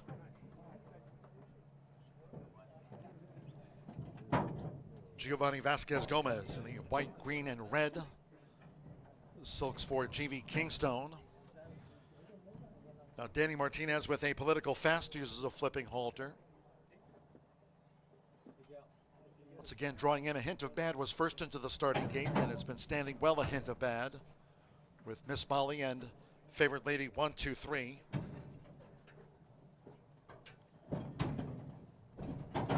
Blue Collar Cowboy, Nacho Secret.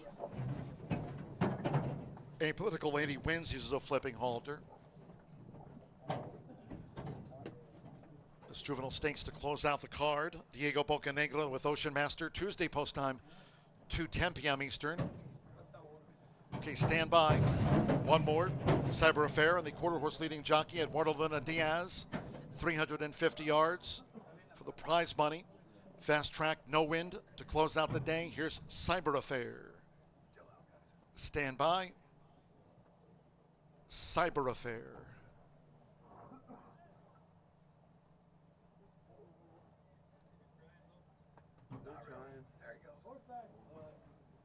All in line. Off in the Mary Holman George Overnight Stakes. And a fast start for a hint of bad. Pursuing nearest the inside, Miss Molly with Favorite Lady 1, 2, 3. It's a mad dash. A Political Fast also chimes in past the 110. Nacho Secret right there too. It is Nacho's Secret, and Favorite Lady 1, 2, 3. Photo finish. A Political Fast was also well up with Cyber Affair and a hint of bad in the Thursday finale.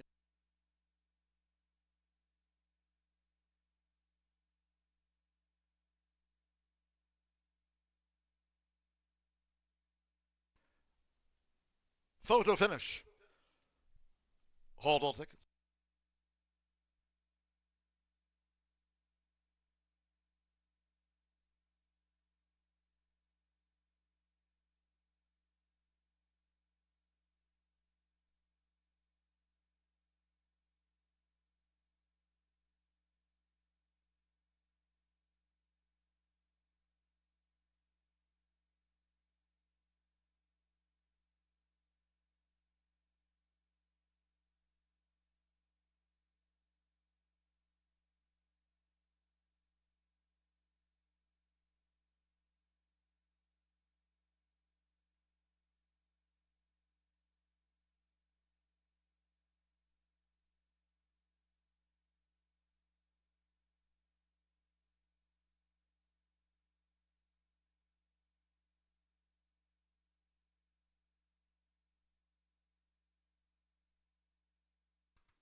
Three, 5, 4, 10 of the 13 ran fifth. 3.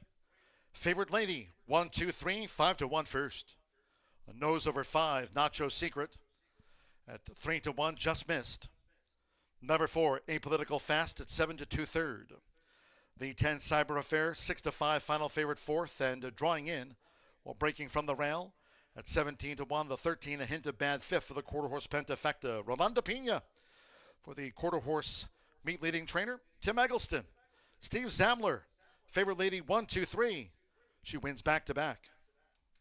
17.855 for the 350. Fast track, no wind. Favorite lady 1, 2, 3. 17.855.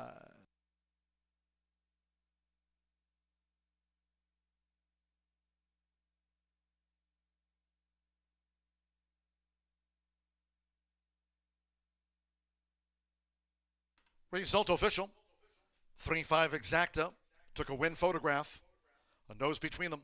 46.40, 50-cent trifecta paid $41.80. Apolitical Fast was third. 9-3 final double of the day. Netted $61 even. 10-cent superfecta, $21.35. Cyber Affair ran fourth. Pick 3 capped off by Favorite Lady. Paid $17.75. The 10-cent quarter horse Pentafecta returned $211 and a wheat penny. A Hint of Bad was fifth. 17.855.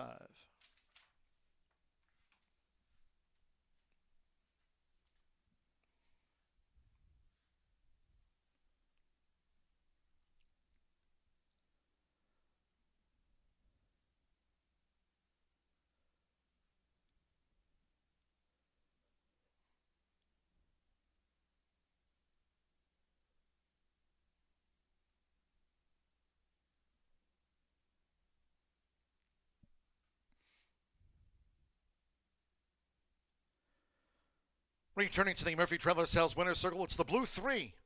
Favorite Lady 1, 2, 3 with Rolanda Pena. Favorite Lady 1, 2, 3 is a 2-year-old bay filly by Favorite Cartel out of Lady Eagle 1, 2, 3 by One Famous Eagle. Quarter horse meet leader, trainer-wise, Tim Eggleston, here for Steve Zamler.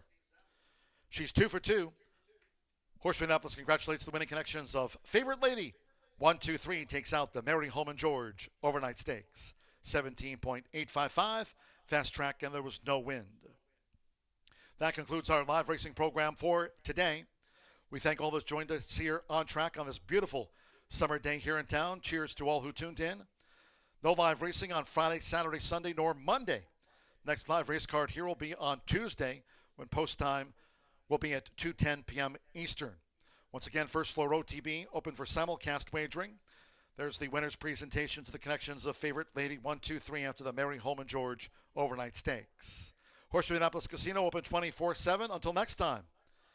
For all of us here at Horseshoe Indianapolis on this beautiful day, it's been my pleasure from the broadcast booth. For now, track announcer John G. Dooley saying good night.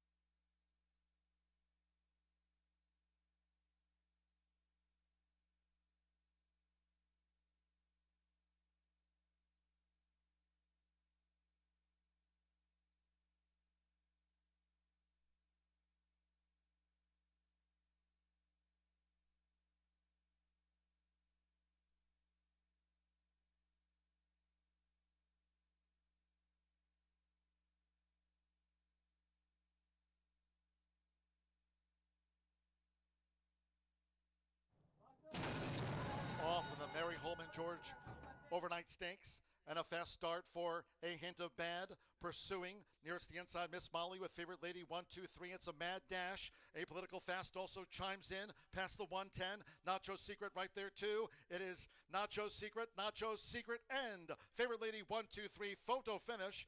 Apolitical line. Off with a Mary Holman George.